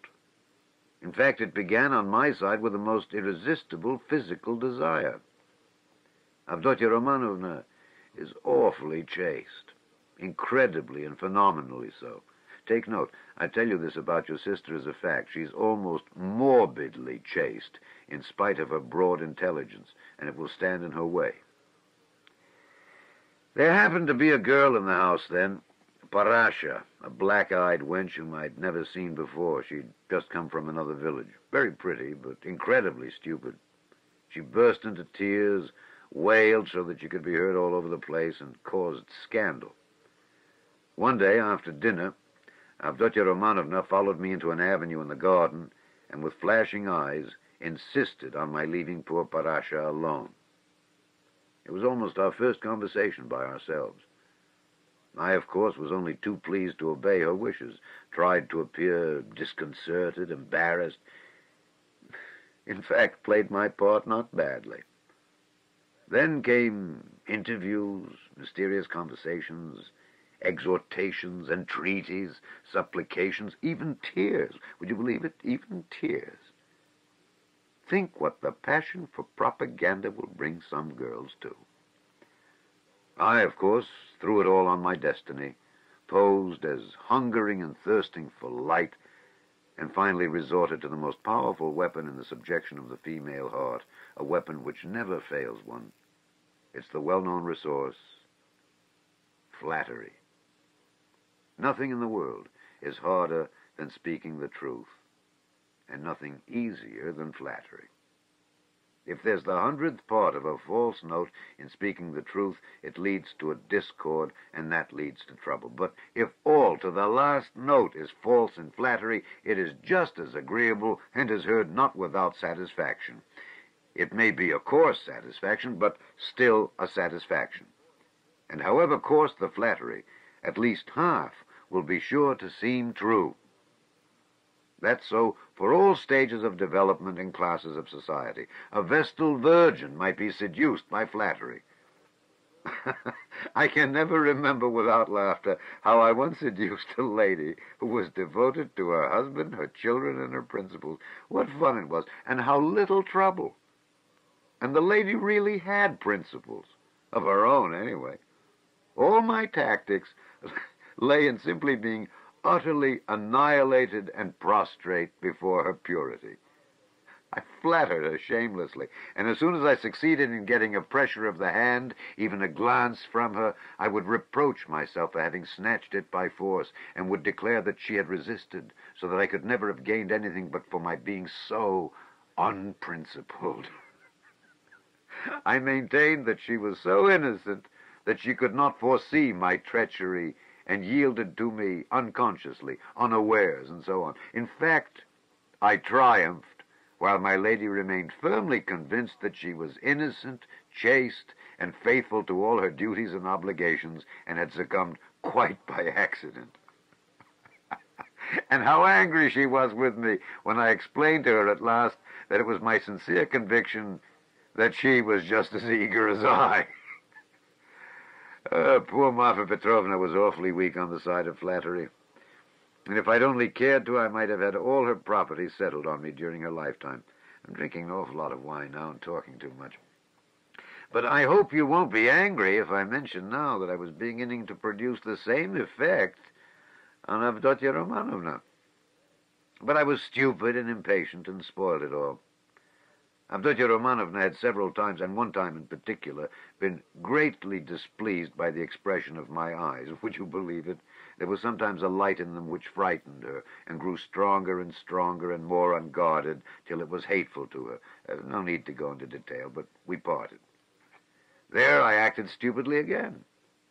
I fell to jeering in the coarsest way at all such propaganda and efforts to convert me. Parasha came onto the scene again, and not she alone. In fact, there was a tremendous to-do. Rodion Romanovich, if you could only see how your sister's eyes can flash sometimes. Never mind my being drunk at this moment and having had a whole glass of wine. I'm speaking the truth. I assure you that this glance has haunted my dreams. The very rustle of her dress was more than I could stand at last. I really began to think that I might become epileptic. I could never have believed that I could be moved to such a frenzy. It was essential indeed to be reconciled. But by then, it was impossible. And imagine what I did then. Never undertake anything in a frenzy, Rodion Romanovich. I reflected that Avdotya Romanovna was, after all, a beggar. Excuse me, that's not the word, but does it matter if it expresses the meaning? That she lived by her work. That she had her mother and you to keep... hang it, you're frowning again. And I resolved to offer her all my money. 30,000 rubles I could have realized then, if she would run away with me here to Petersburg. Of course, I should have vowed eternal love, rapture, and so on. Do you know, I was so wild about her at that time that if she had told me to poison Marfa Petrovna or to cut her throat and to marry herself, it would have been done at once. But it ended in the catastrophe of which you know already. You can fancy how frantic I was when I heard that Marfa Petrovna had got hold of that scoundrelly attorney Luzhin and had almost made a match between them, which would really have been just the same thing as I was proposing. Wouldn't it? Wouldn't it? I notice that you've become very attentive, you interesting young man. Svidrigailov struck the table with his fist impatiently. He was flushed. Raskolnikov saw clearly that the glass or glass and a half of champagne that he had sipped almost unconsciously was affecting him, and he resolved to take advantage of the opportunity. He felt very suspicious of Svidrigailov.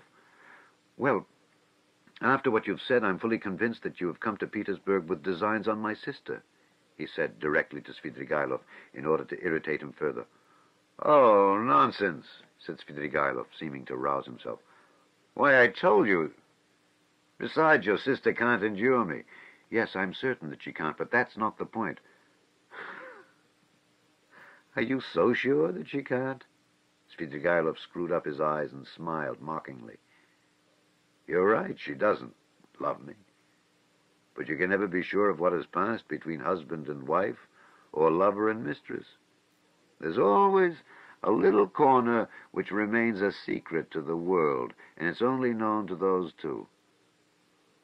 Will you answer for it that Avdotya Romanovna regarded me with aversion? From some words you've dropped, I notice that you still have designs, and of course evil ones on Dunya, and mean to carry them out promptly. What? Have I dropped words like that? Svidrigailov asked in naive dismay, taking not the slightest notice of the epithet bestowed on his designs. Why, you're dropping them even now.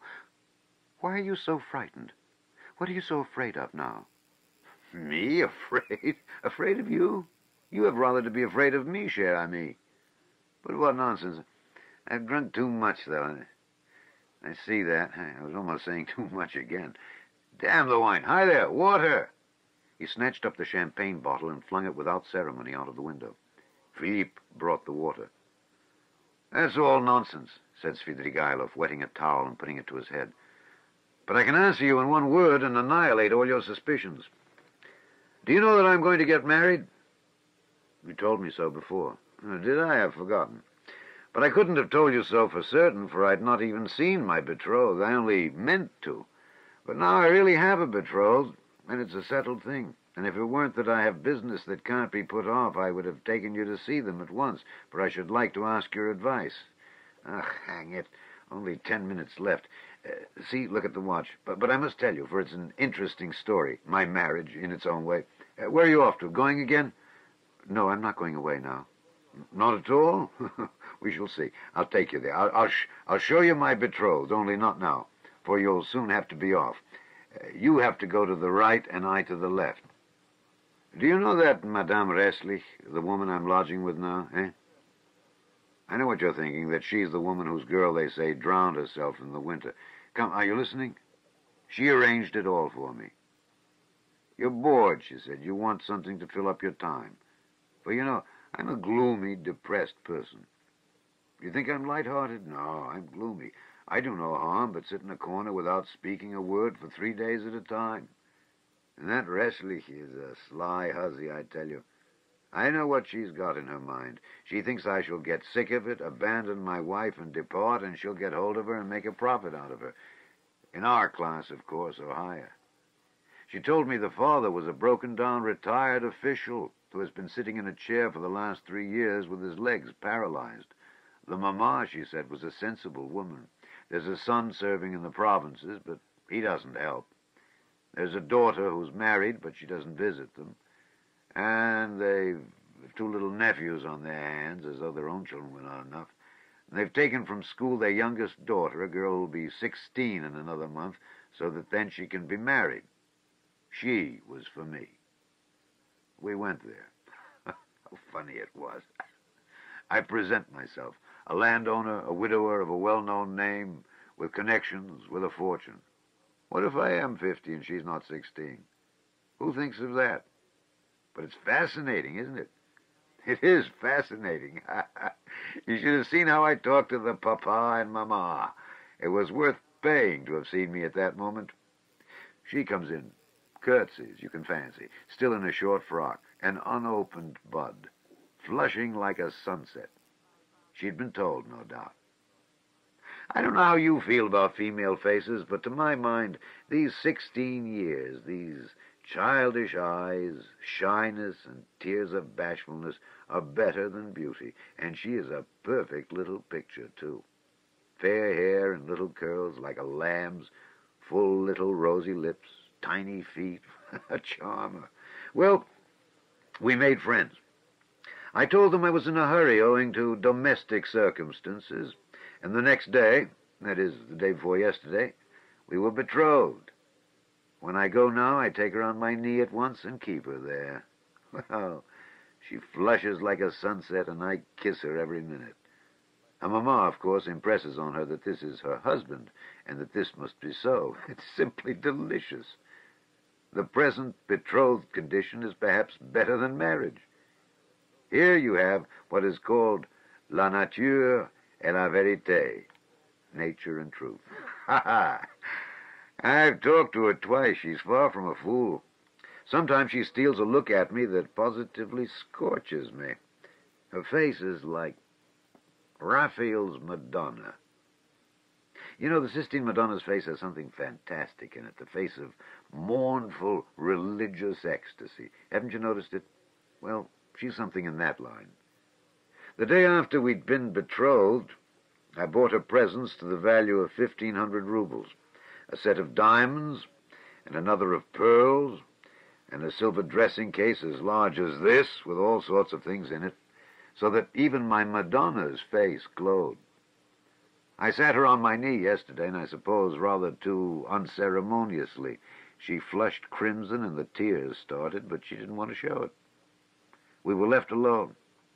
She suddenly flung herself on my neck for the first time of her own accord, put her little arms round me, kissed me, and vowed that she would be an obedient, faithful, and good wife, would make me happy, would devote all her life, every minute of her life, would sacrifice everything, and that all she asks in return is my respect, and that she wants nothing more from me, no presents. You'll admit that to hear such a confession, alone, from an angel of 16 in a muslin frock with little curls, with a flush of maiden shyness in her cheeks, and tears of enthusiasm in her eyes, is rather fascinating. Isn't it fascinating? It's worth paying for, isn't it? Well, listen, we'll go to see my betrothed. Only not just now. The fact is, said Raskolnikov, this monstrous difference between you in age and development excites your sensuality. Will you really make such a marriage? Why, of course, said Svidrigailov. Everyone thinks of himself, and he lives most gaily who knows best how to deceive himself. But why are you so keen about virtue? Have mercy on me, my good friend. I'm a sinful man. But you've provided for the children of Katerina Ivanovna, though you had your own reasons. I understand it all now. I'm always fond of children, very fond of them, laughed Svidrigailov. I can tell you one curious instance of it. The first day I came here, I visited various haunts. After 7 years, I simply rushed at them. You probably noticed that I'm not in a hurry to renew acquaintances with my old friends. I shall do without them as long as I can. Do you know, when I was with Marfa Petrovna in the country, I was haunted by the thought of these places where anyone who knows his way about can find a great deal. Yes, upon my soul. The peasants have vodka. The educated young people, shut out from activity, waste themselves in impossible dreams and visions and are crippled by theories. Jews have sprung up and are amassing money, and all the rest give themselves up to debauchery. From the first hour, the town reeked of its familiar odors. I chanced to be in a frightful den. I like my dens dirty. It was a dance, so-called, and there was a can-can such as I never saw in my day. Yes, there you have progress.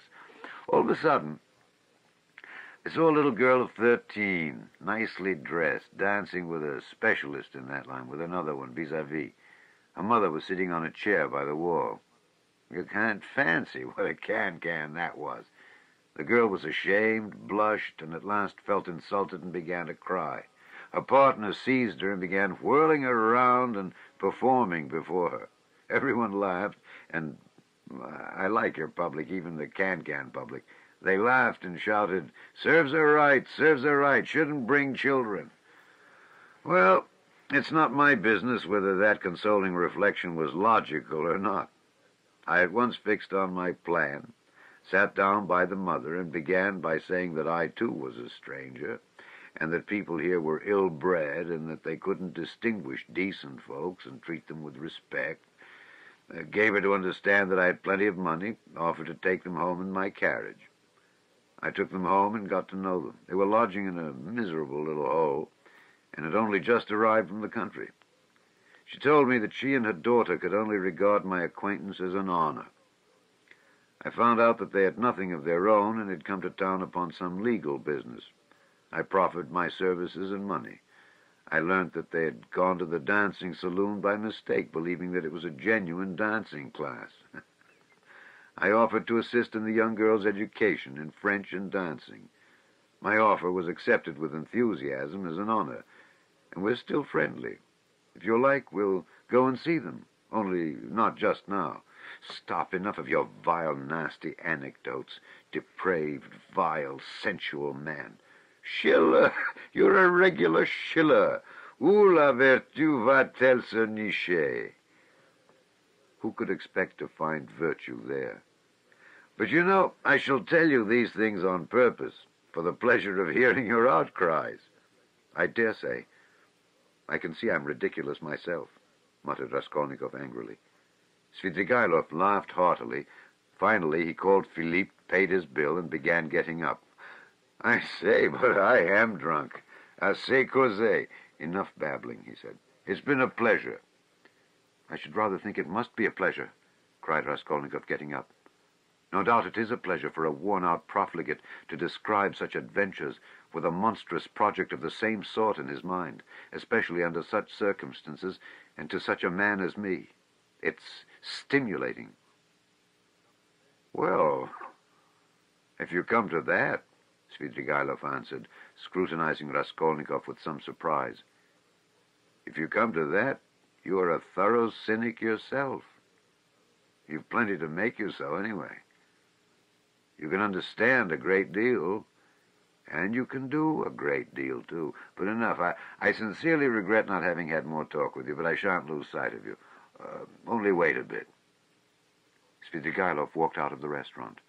Raskolnikov walked out after him. Svidrigaïlov was not, however, very drunk. The wine had affected him for a moment, but it was passing off every minute. He was preoccupied with something of importance, and was frowning. He was apparently excited and uneasy in anticipation of something. His manner to Raskolnikov had changed during the last few minutes, and he was ruder and more sneering every moment. Raskolnikov noticed all this, and he too was uneasy. He became very suspicious of Svidrigaïlov and resolved to follow him. They came out onto the pavement. You go to the right, and I to the left. Or if you like, the other way. Only, adieu, mon plaisir, may we meet again. And he walked to the right towards the Haymarket. Chapter 5. Raskolnikov walked after him. What's this? Cried Svidrigaïlov, turning round. I thought I said, it means that I'm not going to lose sight of you now. What? Both stood still and gazed at one another, as though measuring their strength. From all your half-tipsy stories, Raskolnikov observed harshly, I'm positive that you have not given up your designs on my sister, but are pursuing them more actively than ever. I've learnt that my sister received a letter this morning. You've hardly been able to sit still all this time. You may have unearthed a wife on the way, but that means nothing. I should like to make certain myself. Raskolnikov could hardly have said himself what he wanted and of what he wished to make certain. Upon my word, I'll call the police. Call away.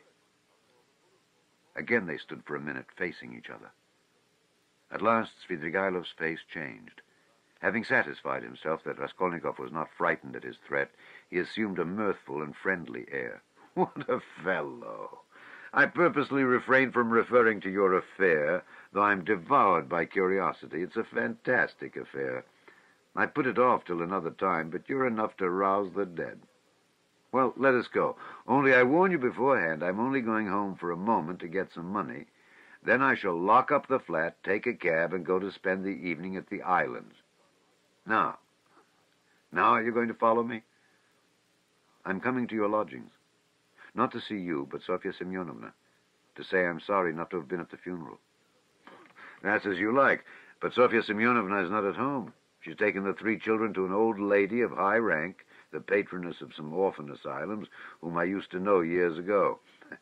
I charmed the old lady by depositing a sum of money with her to provide for the 3 children of Katerina Ivanovna, and subscribing to the institution as well. I told her, too, the story of Sofya Semyonovna in full detail, suppressing nothing. It produced an indescribable effect on her. That's why Sofya Semyonovna has been invited to call today at the X Hotel where the lady is staying for the time. No matter. I'll come all the same. As you like. It's nothing to me. But I won't come with you. Here we are at home. By the way, I'm convinced that you regard me with suspicion just because I've shown such delicacy and have not so far troubled you with questions. You understand? It struck you as extraordinary. I don't mind betting it's that. Well, it teaches one to show delicacy and to listen at doors.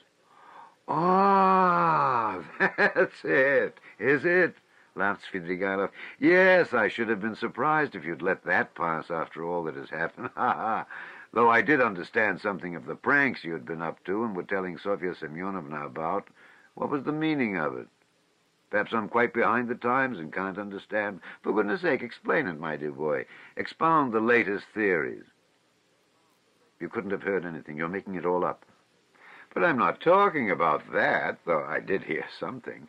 No, I'm talking of the way you keep sighing and groaning now. The Schiller in you is in revolt every moment, and now you tell me not to listen at doors. If that's how you feel, go and inform the police that you had this mischance. You made a little mistake in your theory. But if you're convinced that one mustn't listen at doors, but one may murder old women at one's pleasure, you'd better be off to America and make haste. Run, young man, there may still be time. I'm speaking sincerely. Haven't you the money? I'll give you the fare. I'm not thinking of that at all, Raskolnikov interrupted with disgust. I understand, but don't put yourself out. Don't discuss it if you don't want to. I understand the questions you're worried over. Moral ones, aren't they? Duties of citizen and man. Lay them all aside. They're nothing to you now. You'll say you're still a man and a citizen. If so, you ought not to have got into this coil.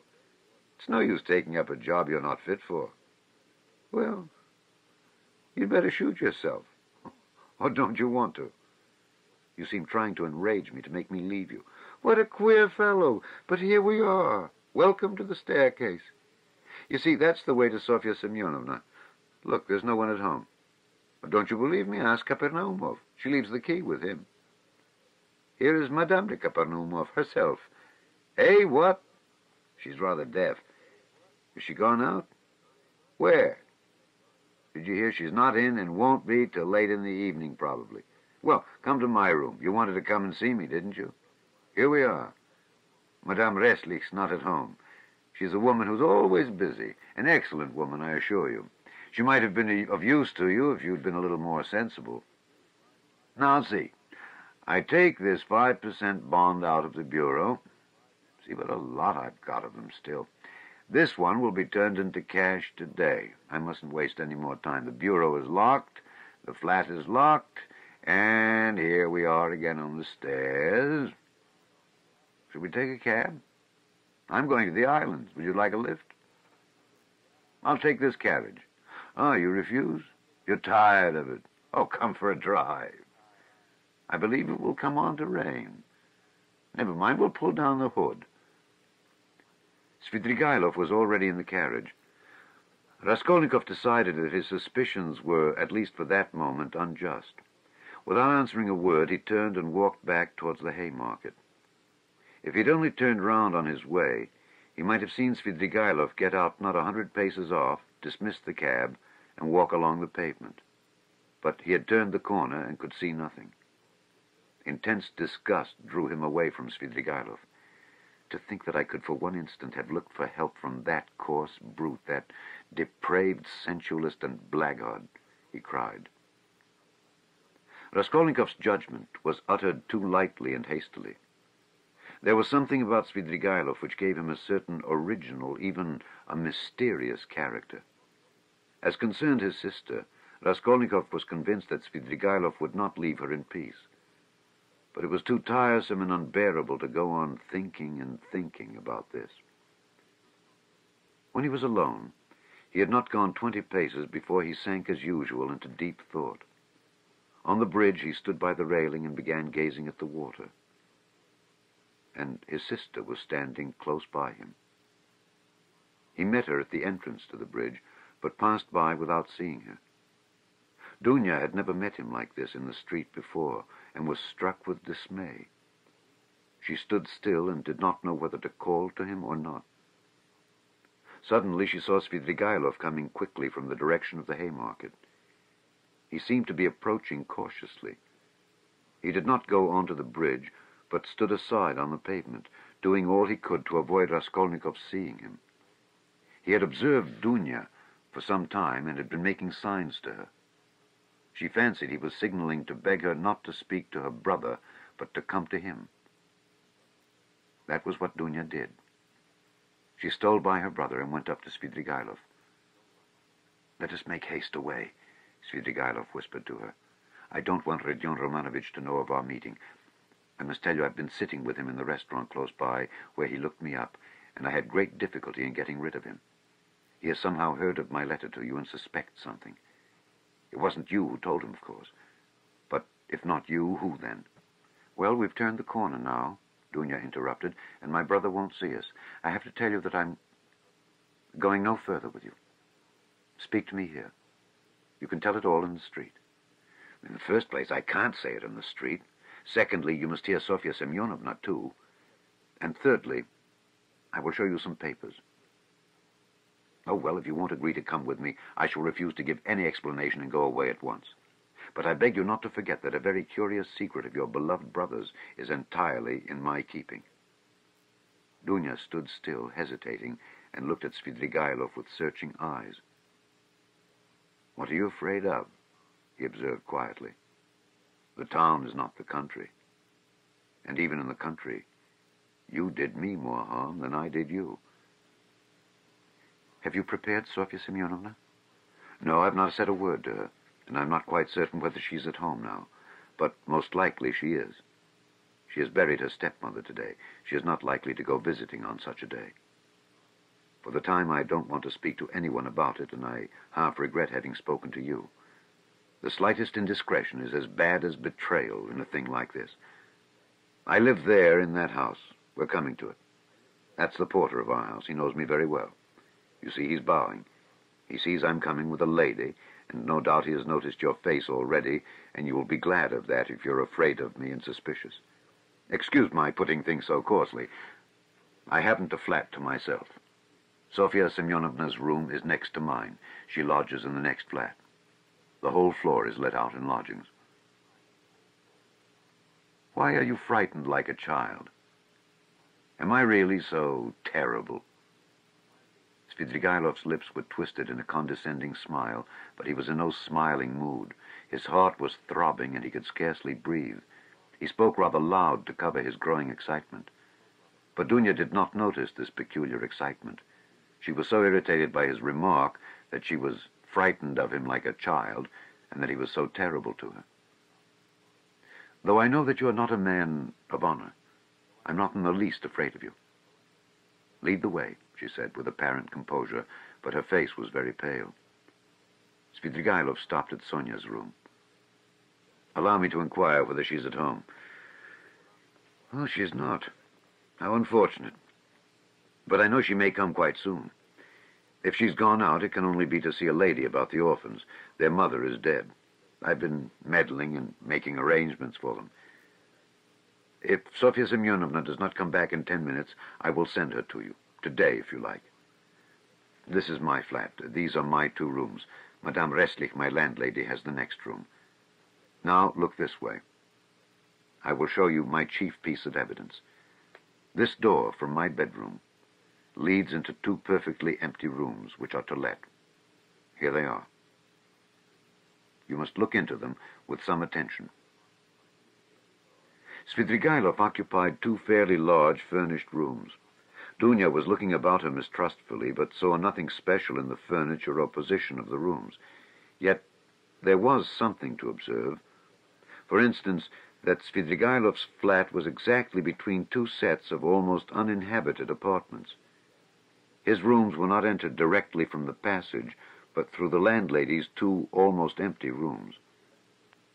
Unlocking a door leading out of his bedroom, Svidrigailov showed Dunya the 2 empty rooms that were to let.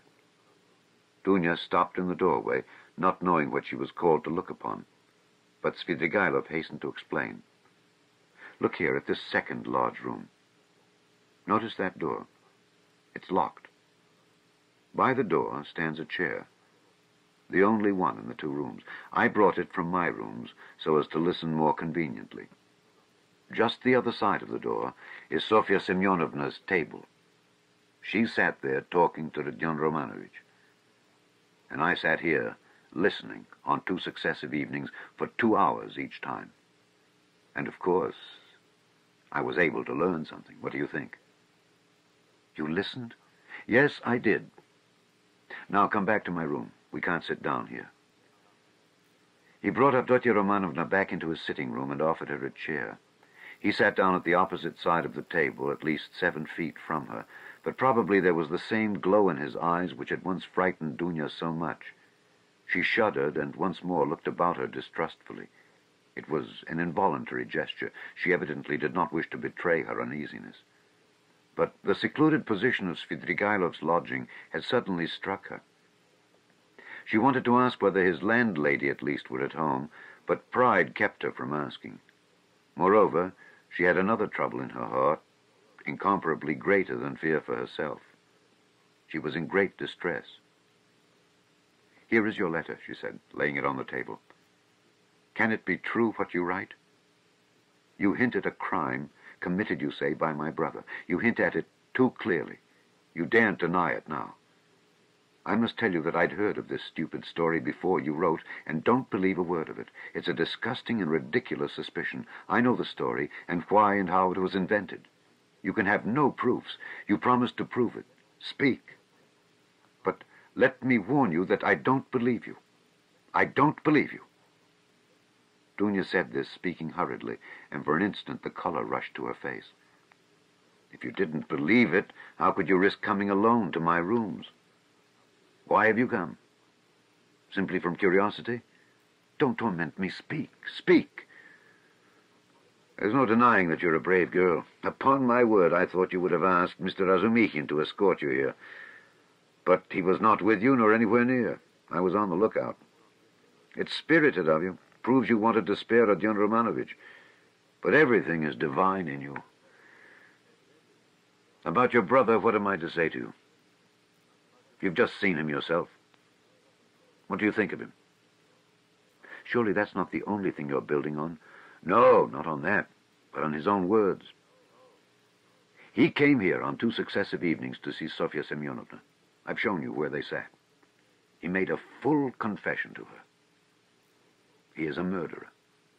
He killed an old woman, a pawnbroker, with whom he had pawned things himself. He killed her sister, too, a peddler woman called Lizaveta, who happened to come in while he was murdering her sister. He killed them with an axe he brought with him.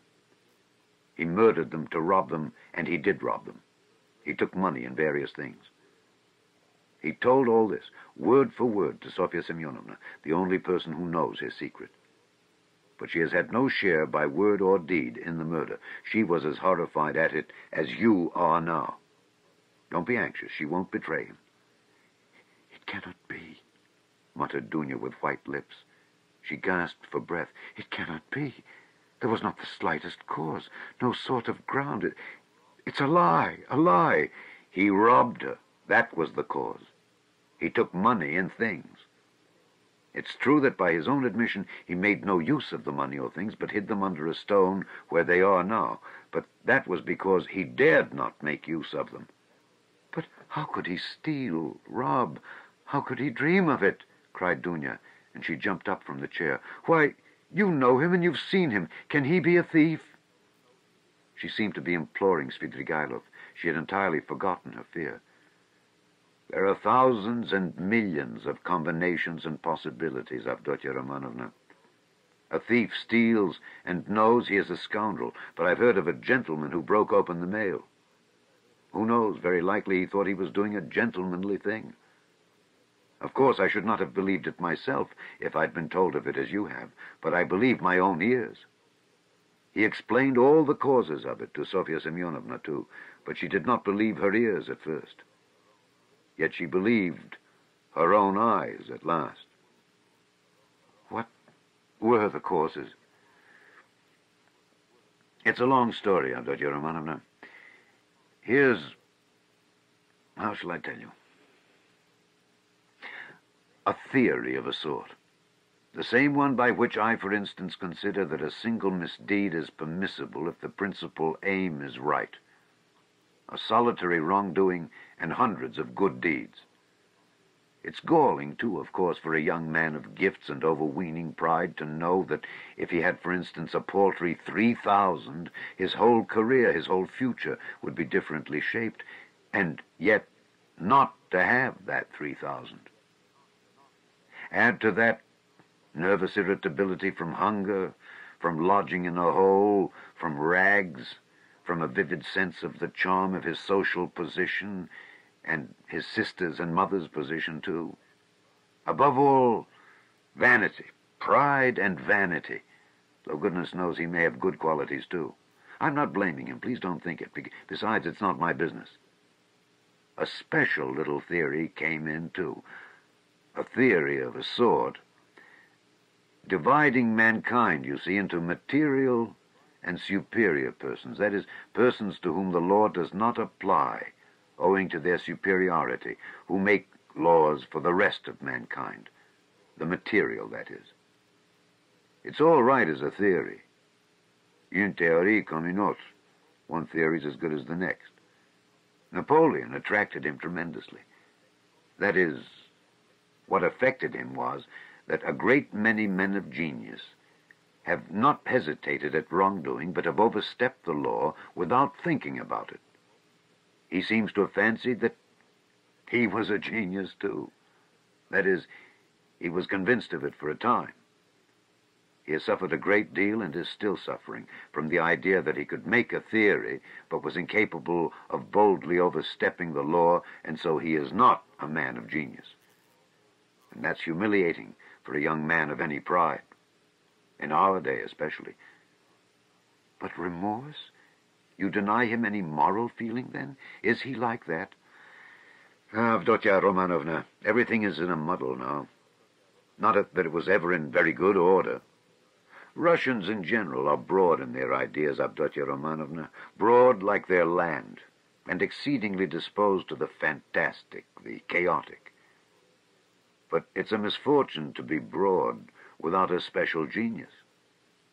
Do you remember what a lot of talk we had together on this subject, sitting in the evenings on the terrace after supper? Why, you used to reproach me with breadth. Who knows, perhaps we were talking at the very time when he was lying here thinking over his plan. There are no sacred traditions amongst us, especially in the educated class, Avdotya Romanovna. At the best, someone will make them up somehow for himself out of books or from some old chronicle. But those are for the most part the learned and all old fogies, so that it would be almost ill-bred in a man of society. You know my opinions in general, though. I never blame anyone. I do nothing at all. I persevere in that. But we've talked of this more than once before. I was so happy indeed as to interest you in my opinions. You're very pale, Avdotya Romanovna. I know his theory. I read that article of his about men to whom all is permitted. Razumikhin brought it to me. Oh, Mr. Razumikhin. Your brother's article in the magazine? Is there such an article? I didn't know. It must be interesting. But where are you going, Avdotya Romanovna? I want to see Sofya Semyonovna, Dunya articulated faintly. How do I go to her? She has come in, perhaps. I must see her at once. Perhaps she... Avdotya Romanovna could not finish. Her breath literally failed her. Sofya Semyonovna will not be back till night. At least I believe not. She was to have been back at once, but if not, then she will not be in till quite late.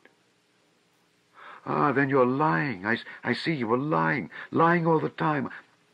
I don't believe you. I don't believe you, cried Dunya, completely losing her head. Almost fainting, she sank onto a chair, which Svidrigailov made haste to give her. Avdotya Romanovna, what is it? Control yourself. Here is some water. Drink a little. He sprinkled some water over her. Dunya shuddered and came to herself. "It has acted violently," Svidrigailov muttered to himself, frowning. "Avdotya Romanovna, calm yourself. Believe me, he has friends. We will save him. Would you like me to take him abroad? I have money. I can get a ticket in 3 days. And as for the murder, he will do all sorts of good deeds yet to atone for it. Calm yourself. He may become a great man yet. Well, how are you? How do you feel?" "Cruel man, to be able to jeer at it. Let me go." "Where are you going?" "To him. Where is he? Do you know? Why is this door locked? We came in at that door, and now it is locked. When did you manage to lock it?" "We couldn't be shouting all over the flat on such a subject. I'm far from jeering. It's simply that I'm sick of talking like this. But how can you go in such a state? Do you want to betray him? You will drive him to fury, and he will give himself up. Let me tell you, he is already being watched. They are already on his track. You will simply be giving him away. Wait a little. I saw him and was talking to him just now. He can still be saved. Wait a bit. Sit down. Let us think it over together. I asked you to come in order to discuss it alone with you and to consider it thoroughly. But do sit down. How can you save him? Can he really be saved?" Dunya sat down. Svidrigailov sat down beside her. "It all depends on you. On you. On you alone," he began with glowing eyes, almost in a whisper, and hardly able to utter the words for emotion. Dunya drew back from him in alarm. He, too, was trembling all over. "You. One word from you and he is saved. I'll save him. I have money and friends. I'll send him away at once. I'll get a passport, 2 passports, one for him and one for me. I have friends, capable people. If you like, I'll take a passport for you, for your mother. What do you want with Razumikhin? I love you too. I love you beyond everything. Let me kiss the hem of your dress. Let me. The very rustle of it is too much for me. Tell me, do that, and I'll do it. I'll do everything. I will do the impossible. What you believe, I will believe. I'll do anything. Don't look at me like that. Do you know that you're killing me?" He was almost beginning to rave. Something seemed suddenly to go to his head. Dunya jumped up and rushed to the door. "Open it! Open it!" she called, shaking the door. "Open it! Is there no one there?" Svidrigailov got up and came to himself. His still trembling lips slowly broke into an angry, mocking smile. "There is no one at home," he said quietly and emphatically. "The landlady has gone out, and it's waste of time to shout like that. You're only exciting yourself uselessly. Where's the key? Open the door at once. At once, base man." "I've lost the key and cannot find it." "This is an outrage," cried Dunya, turning pale as death. She rushed to the furthest corner, where she made haste to barricade herself with a little table. She did not scream, but she fixed her eyes on her tormentor and watched every movement he made. Svidrigailov remained standing at the other end of the room, facing her. He was positively composed, at least in appearance, but his face was pale as before. The mocking smile did not leave his face. "You spoke of outrage just now, Avdotya Romanovna. In that case, you may be sure I've taken measures. Sofya Semyonovna is not at home. The Kapernaumovs are far away. There are 5 locked rooms between. I'm at least twice as strong as you are, and I've nothing to fear besides. For you could not complain afterwards. You surely would not be willing actually to betray your brother. Besides, no one would believe you. How should a girl have come alone to visit a solitary man in his lodgings? So that even if you do sacrifice your brother, you could prove nothing. It is very difficult to prove an assault, Avdotya Romanovna." "Scoundrel!" whispered Dunya indignantly. "As you like, but observe I was only speaking by way of a general proposition. It's my personal conviction that you are perfectly right. Violence is hateful. I only spoke to show you that you need have no remorse, even if you were willing to save your brother of your own accord, as I suggest to you. You would be simply submitting to circumstances, to violence, in fact, if we must use that word. Think about it. Your brother's and your mother's fate are in your hands. I will be your slave all my life. I will wait here." Svidrigailov sat down on the sofa about 8 steps from Dunya.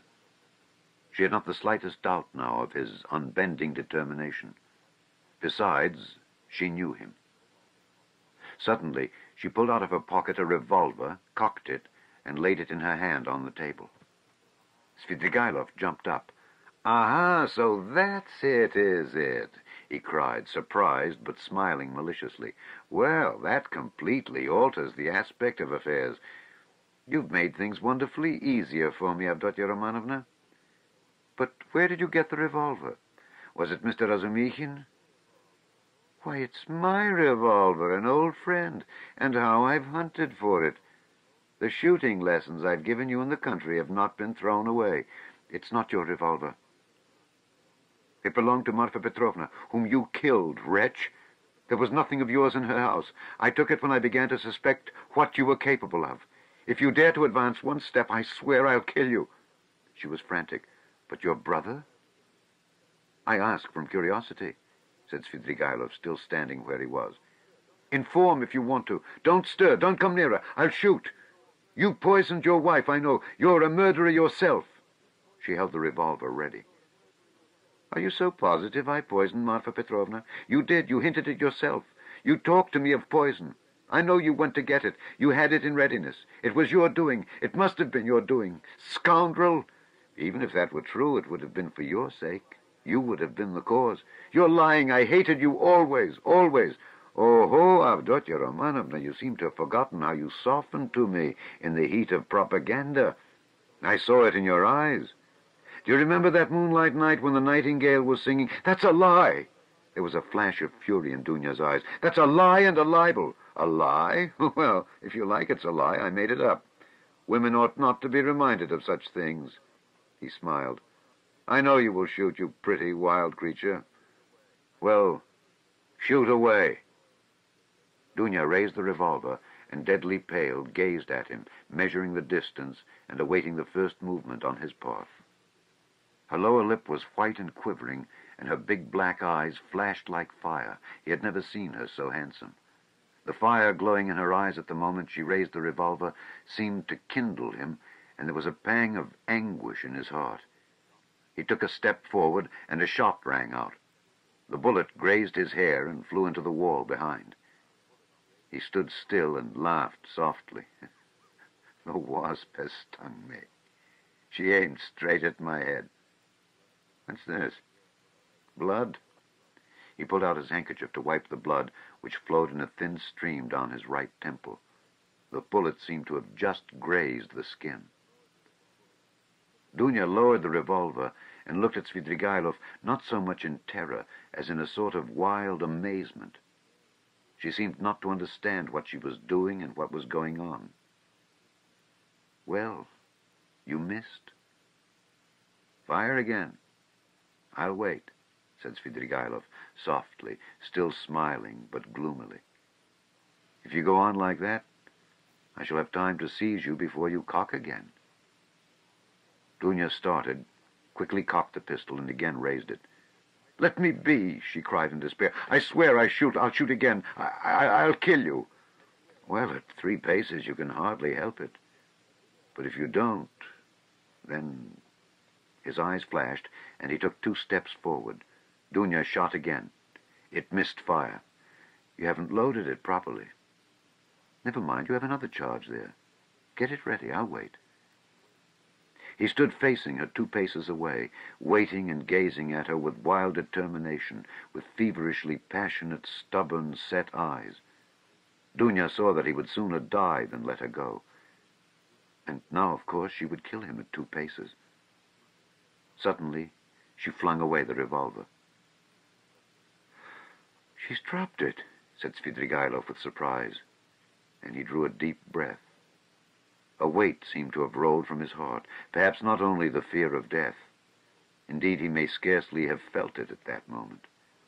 It was the deliverance from another feeling, darker and more bitter, which he could not himself have defined. He went to Dunya and gently put his arm round her waist. She did not resist, but, trembling like a leaf, looked at him with suppliant eyes. He tried to say something, but his lips moved without being able to utter a sound. "Let me go," Dunya implored. Svidrigailov shuddered. Her voice now was quite different. "Then you don't love me?" he asked softly. Dunya shook her head. And you can't?" "Never?" he whispered in despair. "Never." There followed a moment of terrible, dumb struggle in the heart of Svidrigailov. He looked at her with an indescribable gaze. Suddenly he withdrew his arm, turned quickly to the window, and stood facing it. Another moment passed. "Here's the key." He took it out of the left pocket of his coat and laid it on the table behind him, without turning or looking at Dunya. "Take it. Make haste." He looked stubbornly out of the window.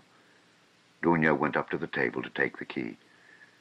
"Make haste, make haste," repeated Svidrigailov, still without turning or moving.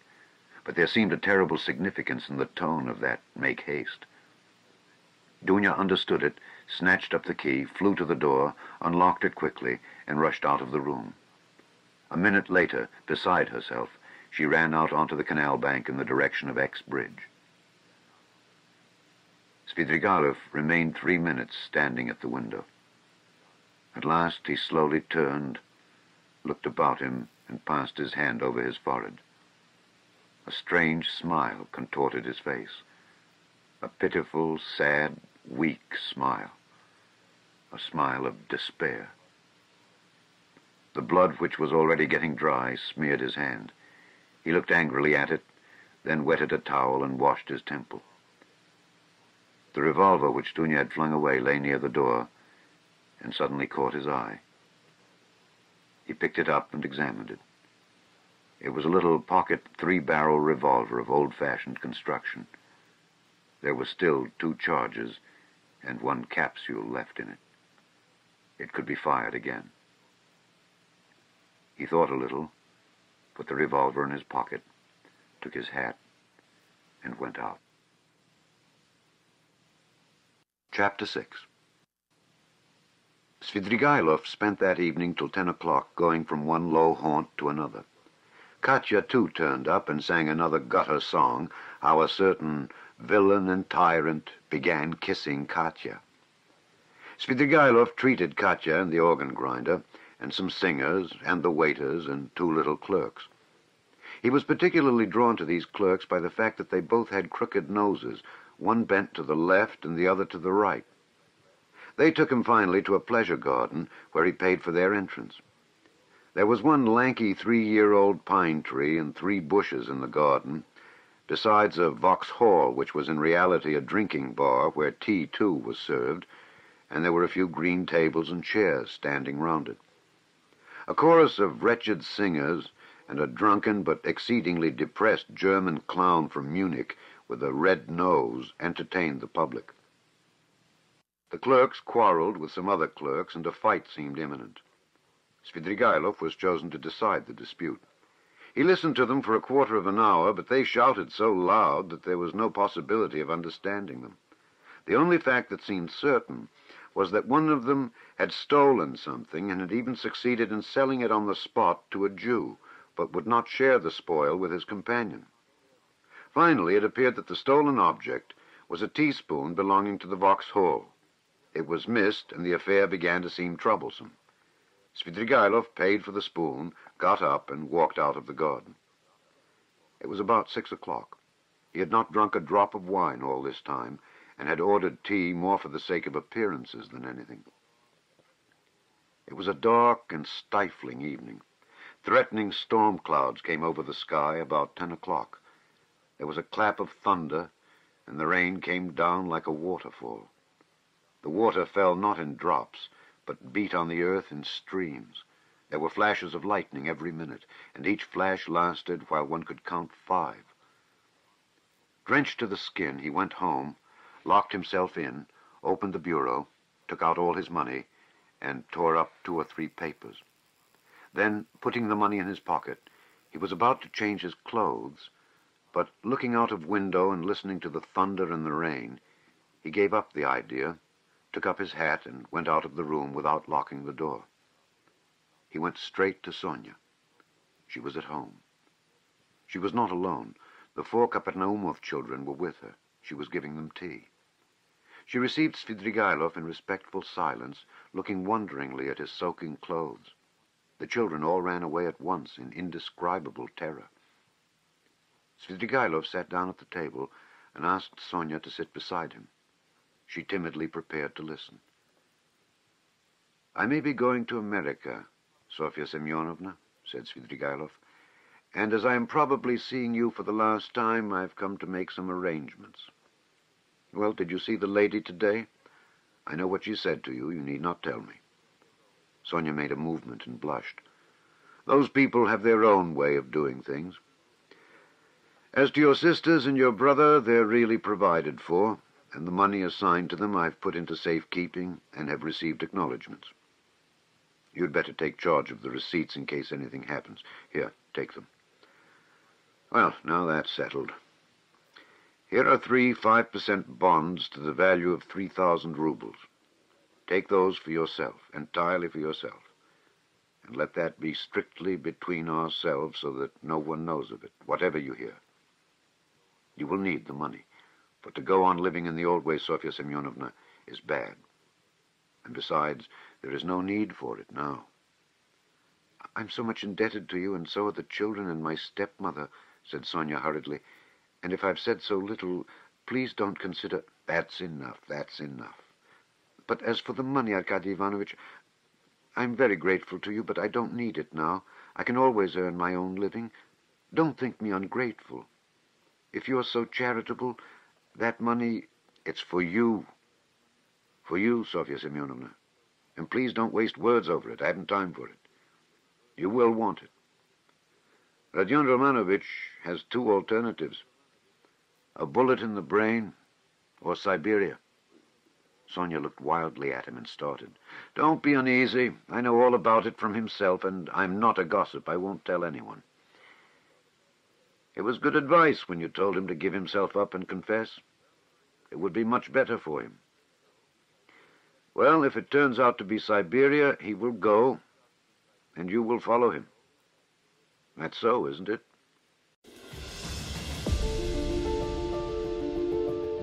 Thank you for listening to this classic book reading by Alexander Scourby on our YouTube channel. To hear more classic books, click the playlist link in the description box below.